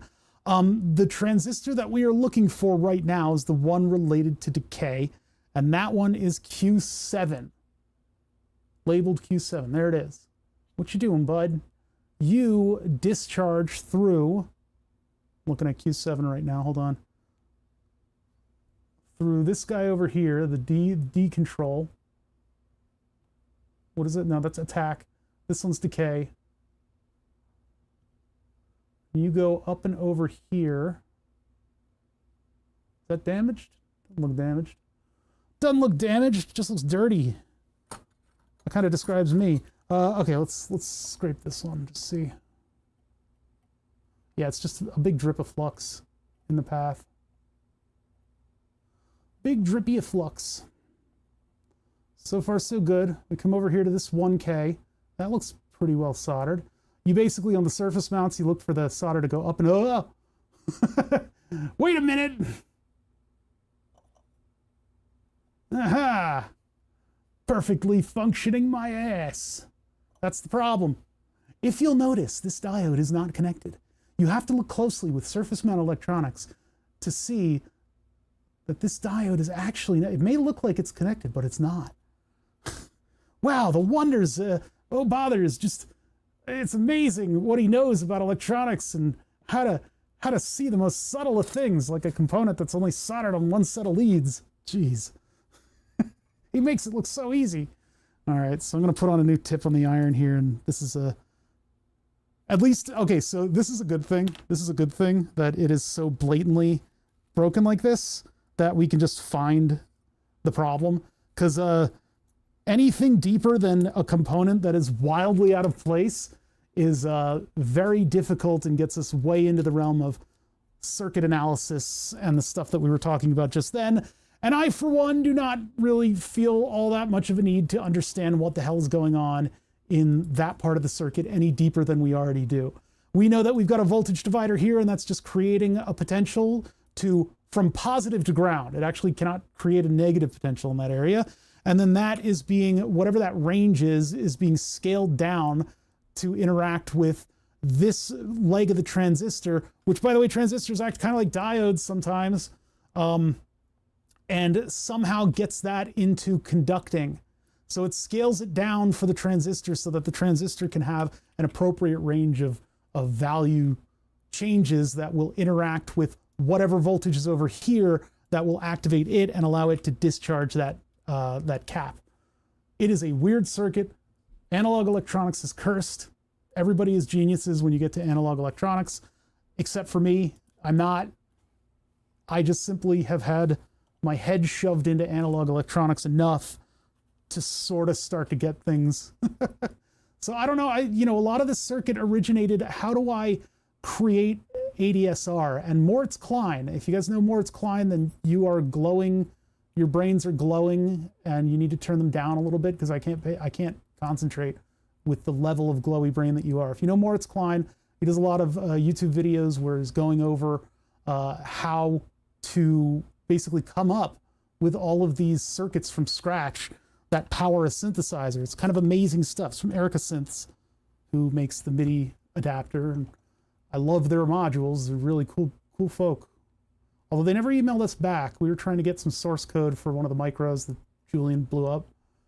Never really heard back. What I'm trying to do is get solder on both of these pins at the same time so that it kind of sucks this thing into position. The other way I could do it is flip the board around and just put the big soldering iron across these two, and it'll surface tension itself into place. But anyway, that should turn back on the decay. Oh wait, is this upside down? Is that what's going on? These types of diodes are kind of evil. They've got these little feet that sort of go down from the side of the chip.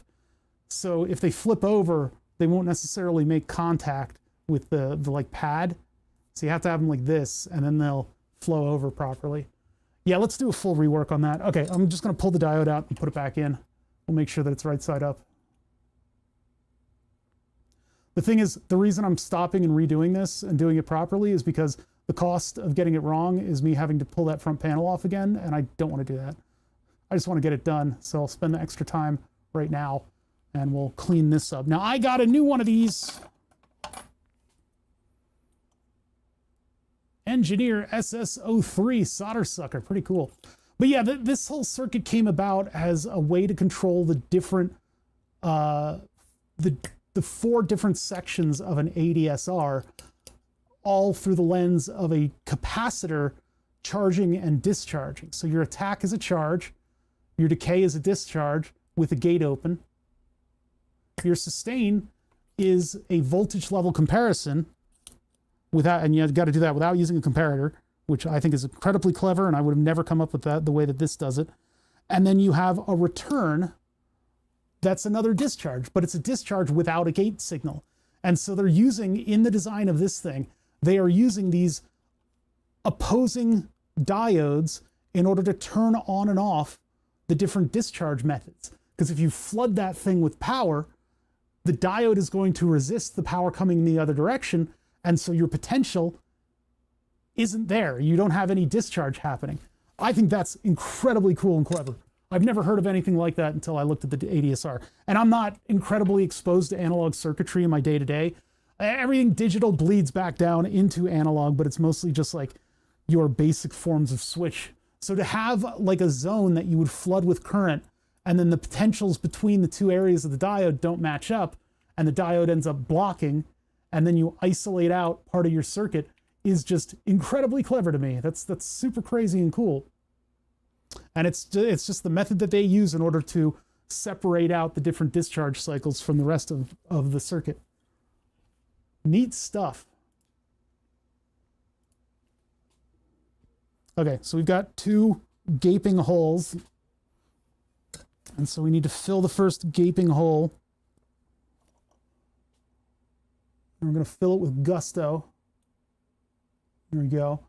And it's still kind of a convex hole, but the more solder I put on this, the more it's going to droop down to the other side. So we got to get that first part of the diode to take up that solder. And so now we've got to make sure that we're right side up with the diode. We're right side up. We can see that little leg protruding out. And then we look to see where the slightly darker section is. That's the line. And the line on this board anyway it's got an arrow, but you can't see the arrow and the components over top of it. You just have a line in front of the pad. Not how I would be designating things on my board, but this isn't my board.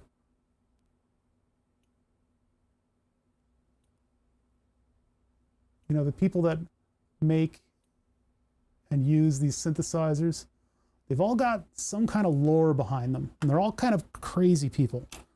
They're all just a little bit crazy, because you got to be a little bit crazy to do this kind of stuff. Just a little bit crazy. Where'd it go? Oh, there it is. Well, I'm glad that this wasn't down to circuit analysis and figuring out what value of resistors I want. If I do want to adjust the rate that these things work at, my hand is turning into a fist. Please stop trying to back my fingers away from where I'm holding them. A result of possibly glucose levels being lower and me getting a very different amount of many fewer carbs in my meals. I am constantly in a state of almost cramping until my body gets used to this. My body's got to get used to it. I think I'm burning a lot of fat right now. Crazy indeed. I hope all that stuff makes sense, because it took me a little bit to kind of get to know the methods here. Why does that one look? What's going on? That one looks so bad. These are probably all bunched out. No, all right. As long as it works, it works. I'm not gonna. That looks soldered enough. The one we just put in is perfect. I can't believe that it was completely disconnected. Wait, no, the one we just put in sucks. Whatever. Whatever, it's soldered enough. It's not gonna win any awards. But let's put it all back together. The worst part about this being that I have to hand tighten all of these little guys, and these little guys are kind of rough on your hands. Oops, the LED moved. Get that back in place. The simplest of modules causing me so much problem.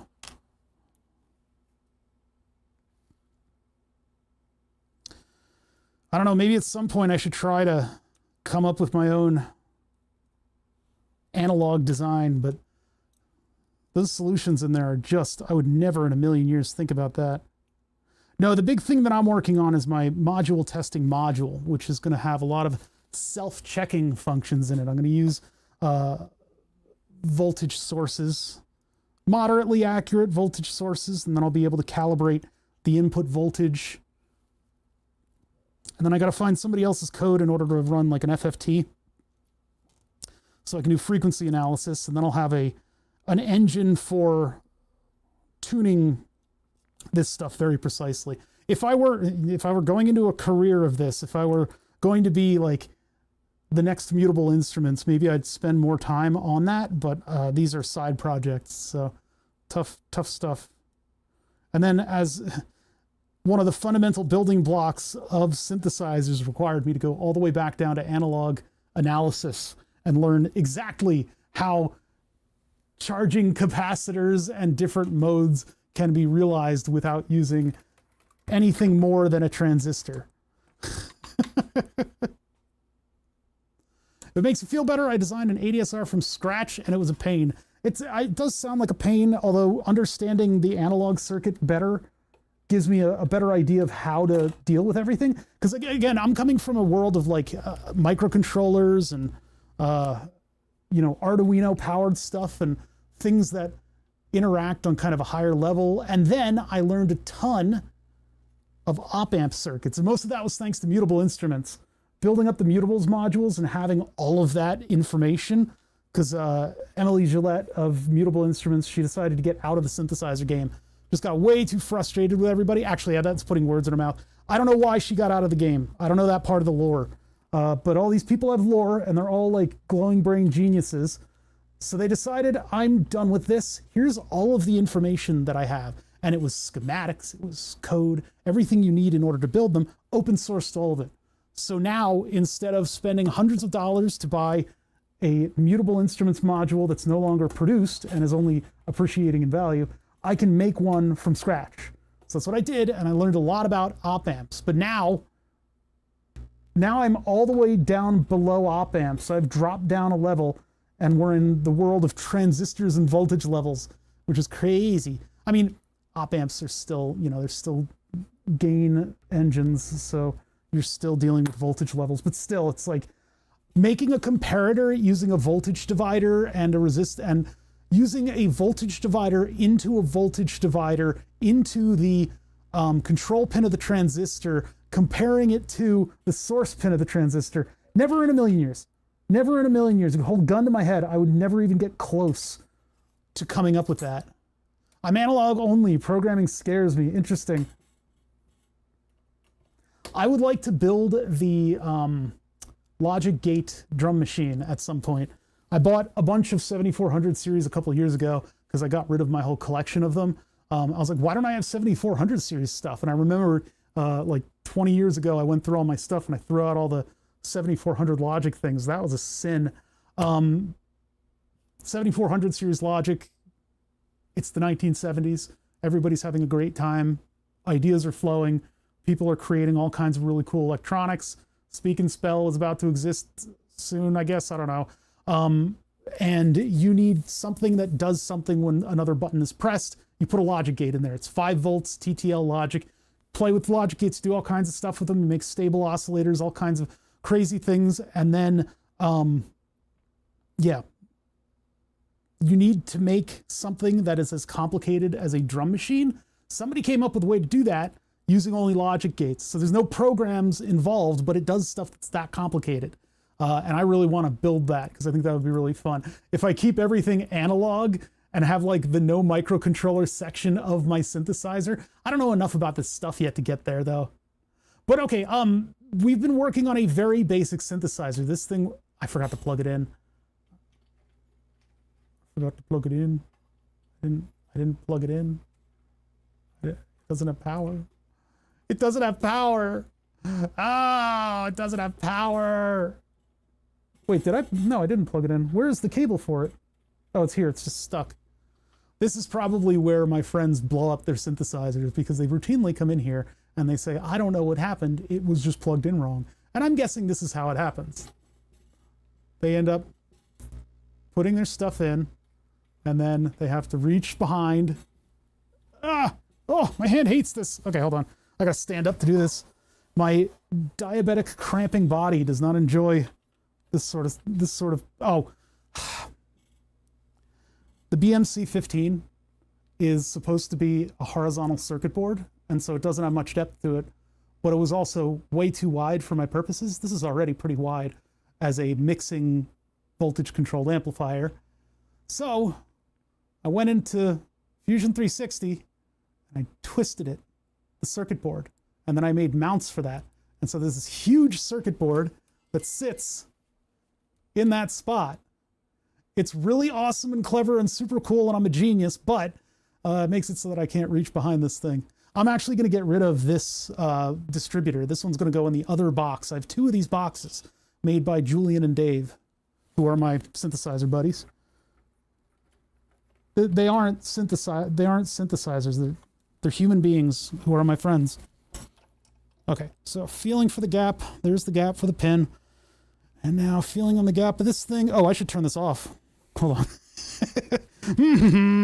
Low voltage DC, it's fun. You just play around like this. Not like when we're doing 3D printers and there's like 120 volts on the line. This is nice because I can just reach into the thing, like I can lick it, get my tongue all over this thing and not die. Okay, I'm moderately sure that I've plugged into this thing properly. Let's get my hand out of there. Yeah, jeez. Turn it on. And let's turn the scope on. We can't turn the scope on and off because it takes the Rigol DSO 914, now $200 less than what I bought it for, MSRP. I really got ripped off by buying the scope early. I didn't know it was early. It was just when I was looking for a new scope. Anyway, this thing takes a full minute to turn on. It's like 53 seconds to turn this thing on. It's sick. It's disgusting. Actually, let's see what the MSRP for this scope is now. I want to look it up. We're having a day when I'm not concentrating very hard on anything. DHO 914. It's still hundreds less than what I bought it for. Fuck. God damn it. I spent a lot of money on this scope and the price immediately went down. It's like buying a car. Okay, beep. There we go. Look at that discharge. Ew. Don't say it like, look at my discharge, chat. Do you guys like my discharge? That is actually really fast. That is a strong discharge.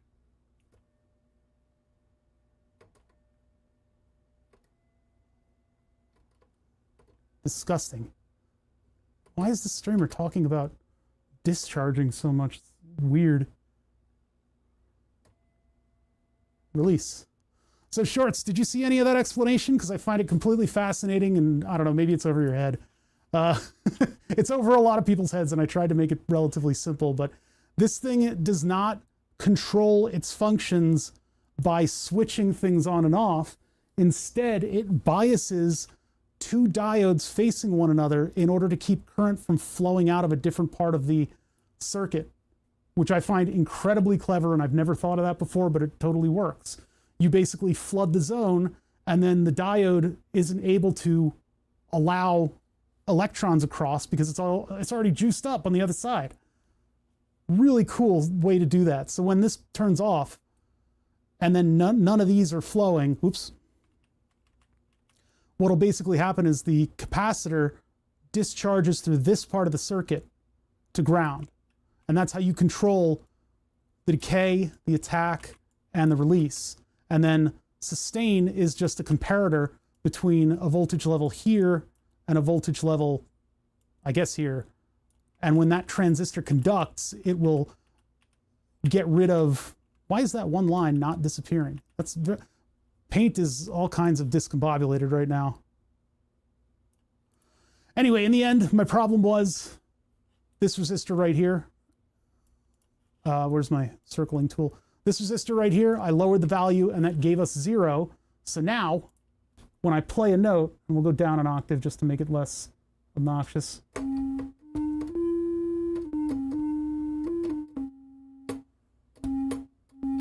Ah!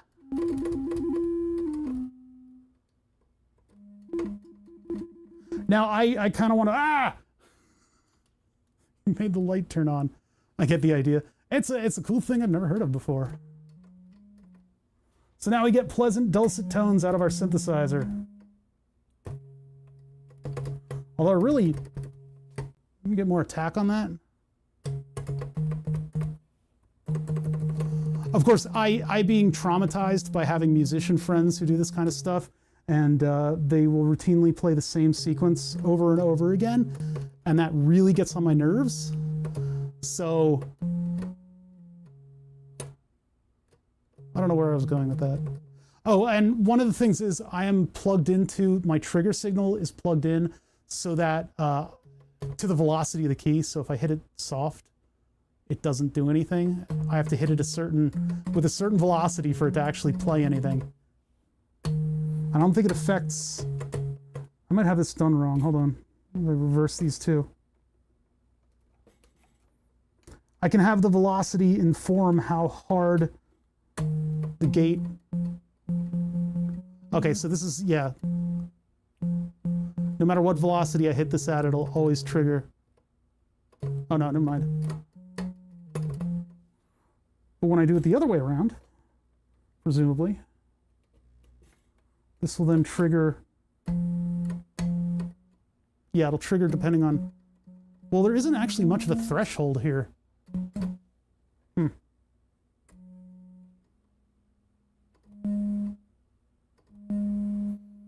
Sustain, release. Cool. Oh man, good that that finally works. This will stay loud. And if I turn this up, it's like a reverb. Okay, so the difference isn't that much when we're coming out of the same signal. We can also do weird stuff with, well, I don't have many utilities available right now, but we can try to throw some other utilities at this thing and see what weird interactions we can get out of this thing in terms of sound and whatever else. So let's bring out something that I know works. Let's move on and never talk about ADSRs again. Well, having multiple ADSRs would probably be a good thing. I'm seeing that now. I have this whole bin full of synthesizer modules that has unfortunately been a little bit neglected as of late, which is why we are doing multiple streams with this stuff. There's a lot of good stuff sitting here, some of it digital, some of it analog, but I need to get to the bottom of some of these, and you saw how much work it was just to get that one module back up and running. The M303 has been the bane of my existence for quite some time, and it was the bane of the existences of the people who sent them in. One of them belongs to my buddy Dave, the other one belongs to a viewer who I still have the packaging for. The box is sitting over in the other part of the shop where you won't get doxxed. And I know which one's which. There's a little piece of tape on one of them that is the viewer's module. I've been working with Dave's. I have to do basically the same level because of pulling the whole thing down to nothing, because this involves a voltage controlled amplifier, it has a filter, and it has the oscillator, and it is a different type of oscillator. It's not the same as, you know, the one that we have in the synthesizer right now. It is everything VCO, and it just doesn't work. So we're not going to mess with this right now because I've got full circuit reverse engineering going into that. We don't need to pull all that stuff out. The X4046. Oh, what are you? I don't want to look at that right now. What I wanted to do is just get out a Mutables Instruments module, but one that's very simple. So this one is called Kinks, and I've written Kink on the outside of it. And as usual, I have printed my own front panel with gray PETG. This is a powered module. It involves a lot of the little tricks and thingy-wingies that you do with op amps in order to change signals around, and a lot of this stuff you will do in analog electronics, or it'll just be like a problem on a piece of paper that you have to do for a test because everything's digital now. Well, this does all of those little analog shenanigans, like cutting off the positive portion of a wave or the negative portion, or flipping the polarity. So let's put this in here and just, I don't know, get to know it a little bit, huh? So I guess what I'll do is I'll move these two over, and the utility module being here is not a great spot. It's really the stuff here that I want to go into. Maybe we'll just keep it out for now, and we'll just look at the waveforms that it's able to create, because I don't have a LFO. I don't have an LFO right now, so we've got to use whatever signals we can create here, put it through the kinks, and see what happens. Make this sound less boring. Of course, a filter would be nice, but I don't have a specific filter module. I have clouds. Do I have clouds? I think I have clouds. I think that's a filter. All right, so kinks. I'm so glad I don't have to look at this thing anymore. Don't save. I don't want to remember all that I've been through with this module. All this knowledge that has been loaded up into my brain, and now I probably forget something important to me. Remember that time you hugged your mom? Not anymore. You had to learn analog electronics. Ugh. Okay, mutable.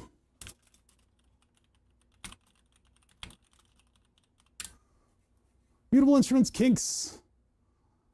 Named because of the implication. This is not a good, no, let's get out of here. The GitHub pages are usually pretty good. So, I don't really want the printed manual. I just want like a big picture of it. I guess the PDF will have a big picture of it and we can zoom way in on it. Mingling and mangling. That's nice. I like that. So, kinks, plus minus 12 volt power supply. We've got various functions in here to discombobulate and otherwise just make your signals look really, really weird. So there's a rectifier and an inverter. You give it a positive or negative input, and it will either rectify it to only be positive, it will flip the negative onto the positive, or it will invert, completely invert. There is then a logic section, which if A and B, I guess the maximum in between A and B, that's all it does. And then finally, there is a sample and hold, which is the part that Julian really likes about it. He wanted me to reinvent Kinks as a one-unit module and just have a sample and hold. The sample and hold, you have a trigger, you have an input, and then you have a noise, just in case if you want to have your sample and hold be a random, and then an output. So if I gave this a rhythm on the input, a boop, boop, boop, boop, boop, or rather, if I gave it no input and I put a boop, boop, boop into the trigger, then I could have noise create an output that's a voltage level that will give me a note. So I can have just a random note engine by doing that. Or I could give it some other kind of a control voltage, and whenever I hit that trigger, it'll pick that out and set that to be the sample and hold. Again, that's done with a capacitor. It literally is just charging a capacitor that goes into an op amp. So if I look up the schematic, oh, I have to look up the like open source. A, B, C, D, F, G, H, I, J, K. Source, schematics. We can see the sample and hold is this capacitor right here. You have your sound or your input coming in here. That is also connected to a noise function with these two transistors. So noise is coming out here, and using the switch that's internal to the jack, you have it routed into the input here. If you want another input, plug in that jack. Your other input can go into this op amp and gets compared to, what is it comparing to? I don't know what's going on. This is a buffer amplifier. So it's basically non-inverting buffer. Whatever voltage level you have coming in here, this thing will switch it to the capacitor, which will charge or discharge the capacitor to that level. And then when you cut it off with the transistor, that voltage will stay on that pin, provided the capacitor's internal leakage, whatever the internal capacitor leakage is. It's usually measured in like days. So it takes a little while for it to move off of where you've sampled and held. And then of course you have your buffer amplifier on the output, and that simply just outputs it to the rest of the world, because the op amps can take some punishment. You generally want to have an op amp sitting on the input and have one sitting on the output, driving the output, so that whatever else you plug it into, it's not gonna ruin your sensitive electronics inside of your module. So what can we do with Kinks? Well, first of all, we need to power it. And I guess I need to make sure that it all works. Power, I got a power cable, good. I'm plugging in every other one. Actually, wait, we can plug in on the mid one because this is on the bottom row. Basically doing top row plugs, bottom row plugs is every other plug. Did I plug this in backwards? No, I'm plugging it in the right way. Many of these have never been plugged in before, so they can kind of put up a bit of a fight. All right, I should power down for this, but I'm not. Ooh, there's a little sparky going on. Does that mean that something is severely wrong with my Kinks? Is there heat? Why is the cable warm? Oh, because I was handling it. I'm looking on a thermal imager right now, so just in case, because sparks are a bad sign. That is getting quite warm in the middle there. I think these op amps do just get warm. Yeah, sparks is bad.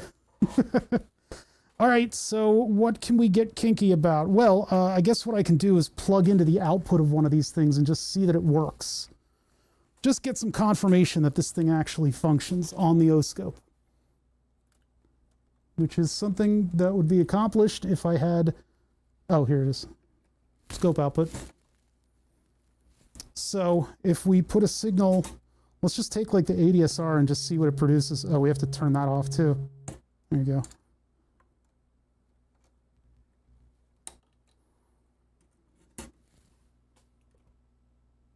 So there is the opposite of the ADSR through Kinks. Neat.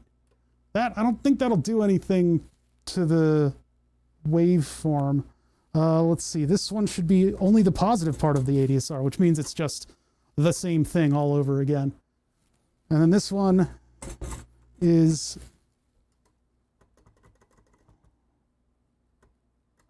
that one seems to, okay, no, that's normal operation. Okay. Let's see here. So this is a lot of what Kinks, the top part of Kinks relies on is that your signals are going positive and negative, which this control signal is not doing. And of course I can test this using the like really wobbly engine that I have.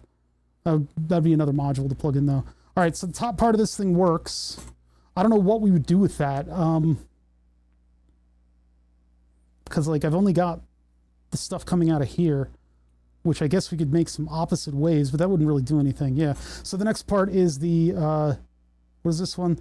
A and B, which I don't really have a B. If I do A, and then, no, that doesn't do it because this is, so this is outputting like note voltage level, and it's outputting a gate signal and a trigger. Doesn't really do much after that. So this is kind of useless. And then sample and hold, what am I supposed to do with that? If I put, instead of the MIDI thing, so we'll do, the output here goes in here. No, it goes in here. And then we'll sample and hold that. But then, if we use the PWM output, okay, the CEM3340 is the VCO that I'm using. So I'm going to look at the front panel of that. I have it open in a window. Like this one, I didn't know which one was in CV, like what was going on here. This one, I just need a picture of the front panel because my front panels are 3D printed and PETG does not like to have marker written on it. It'll rub off really quickly, so really easily. So yeah, pulse width modulation, pan. Why would there be pan? Pan pulse PWM, and then panned PWM. What does that even mean? And we're not syncing. So if I run the pan pulse, what does that sound like? Yeah. Oh, it's nasty.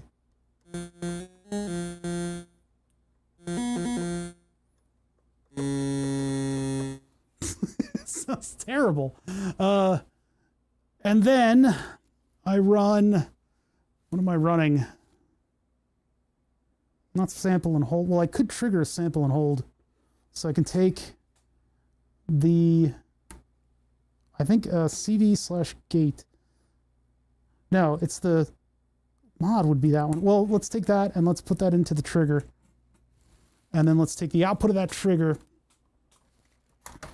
and we'll put it into the PWM modification. So I'm just trying to create a little like weirdness in the key presses. And I'm just looking for, what does my front panel look like? Keep forgetting. Keep forgetting. Did I close it? No. No, surely I didn't close it. How could I be so dumb? Control-Shift-T. No, those aren't right. I think I closed it and then I closed 900 other windows. Okay, so I'm looking up mutable Kinks. That's the schematic. What am I doing?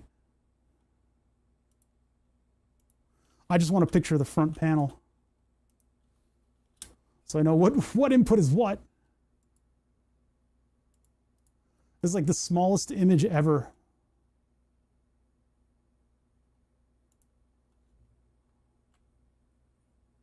Okay, so if I go into the trigger with the keyboard trigger, there's multiple outputs, and then I take the output and I put that into the PWM control, which I'm going to need a longer wire for. Put that into PWM, what is that control again?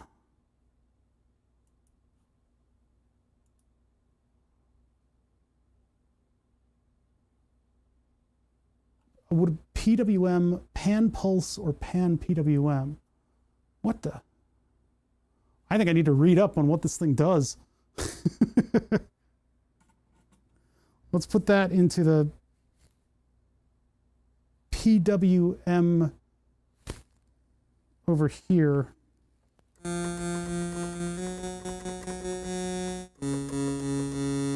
There is a little bit of variation I can sort of hear. Let's turn, well, this is this like a PWM mod? I don't, okay, turn that up.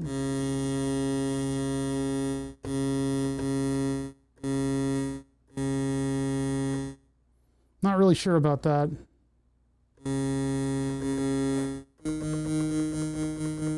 Yeah, I can hear a difference in the waveform. Here, I'll show you. That into here. Oh, that cuts off the other audio. Interesting. You see what's happening there with the can't quite see that on a audio level. Oh.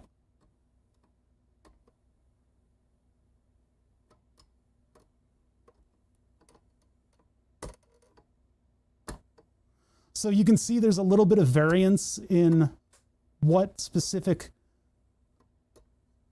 waveforms are going on. There's like two different square waves that are being activated when I hit different keys, and that's all through the manipulation of the Kinks module. The Kinks module is setting a different voltage each time, which sets a different square wave. It's a subtle effect, but it does cause each note to have a slight difference to it.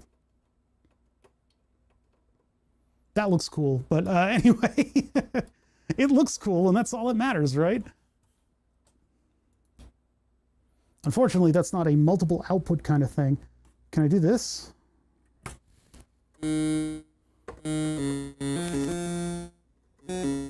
Why doesn't this output at all? Huh. Strange.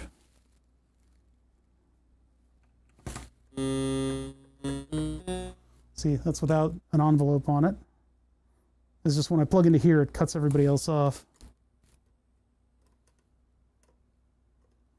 Cool. All right. Well, anyway, I think I've performed what I needed to today. We've gotten through troubleshooting of the ADSR, which took a turn when we discovered that there was no decay on the ADSR. But now we've got it all back. Everything functions properly, and our ADSR looks appropriately ADSR-y. Oops, wrong one. Nope, faster. Slower, rather. I turn this down because this is very annoying. Sustain. It decays down to the sustain, and then it releases. So we got everything we need out of the ADSR. I have a pile, an absolute pile of modules to get through. We know Kinks works too. Some of them are utility modules, some of them are other VCOs, some of them do some very complicated things, some of them are ridiculously simple. I really would like to get the Bic and Tick working. That's the module that I snapped in half. I snapped the circuit board in half and soldered it all back together. Still doesn't work. Now that I know a little bit more about the analog electronics behind synthesizers, maybe we can get through some of this stuff a little bit better in the future. With those utility modules come arpeggiators and other things that'll do more musical operations on this stuff and allow it to kind of play itself instead of me having to do this. But this is bolstering my fundamental understanding of how synthesizers work. Pretty cool. All right, I think I'm going to leave for now, and I'm going to be back tomorrow, and we'll work on something else. I don't know. We might, if we're still on the synthesizer kick, I might want to do programming of an Arduino. So I'm just going to sit here and actually finish programming this Arduino thing so that I can output MIDI, so I can change the tune of this thing and it doesn't sound so out of tune. Yeah, it sounds like something I could buy at Walmart.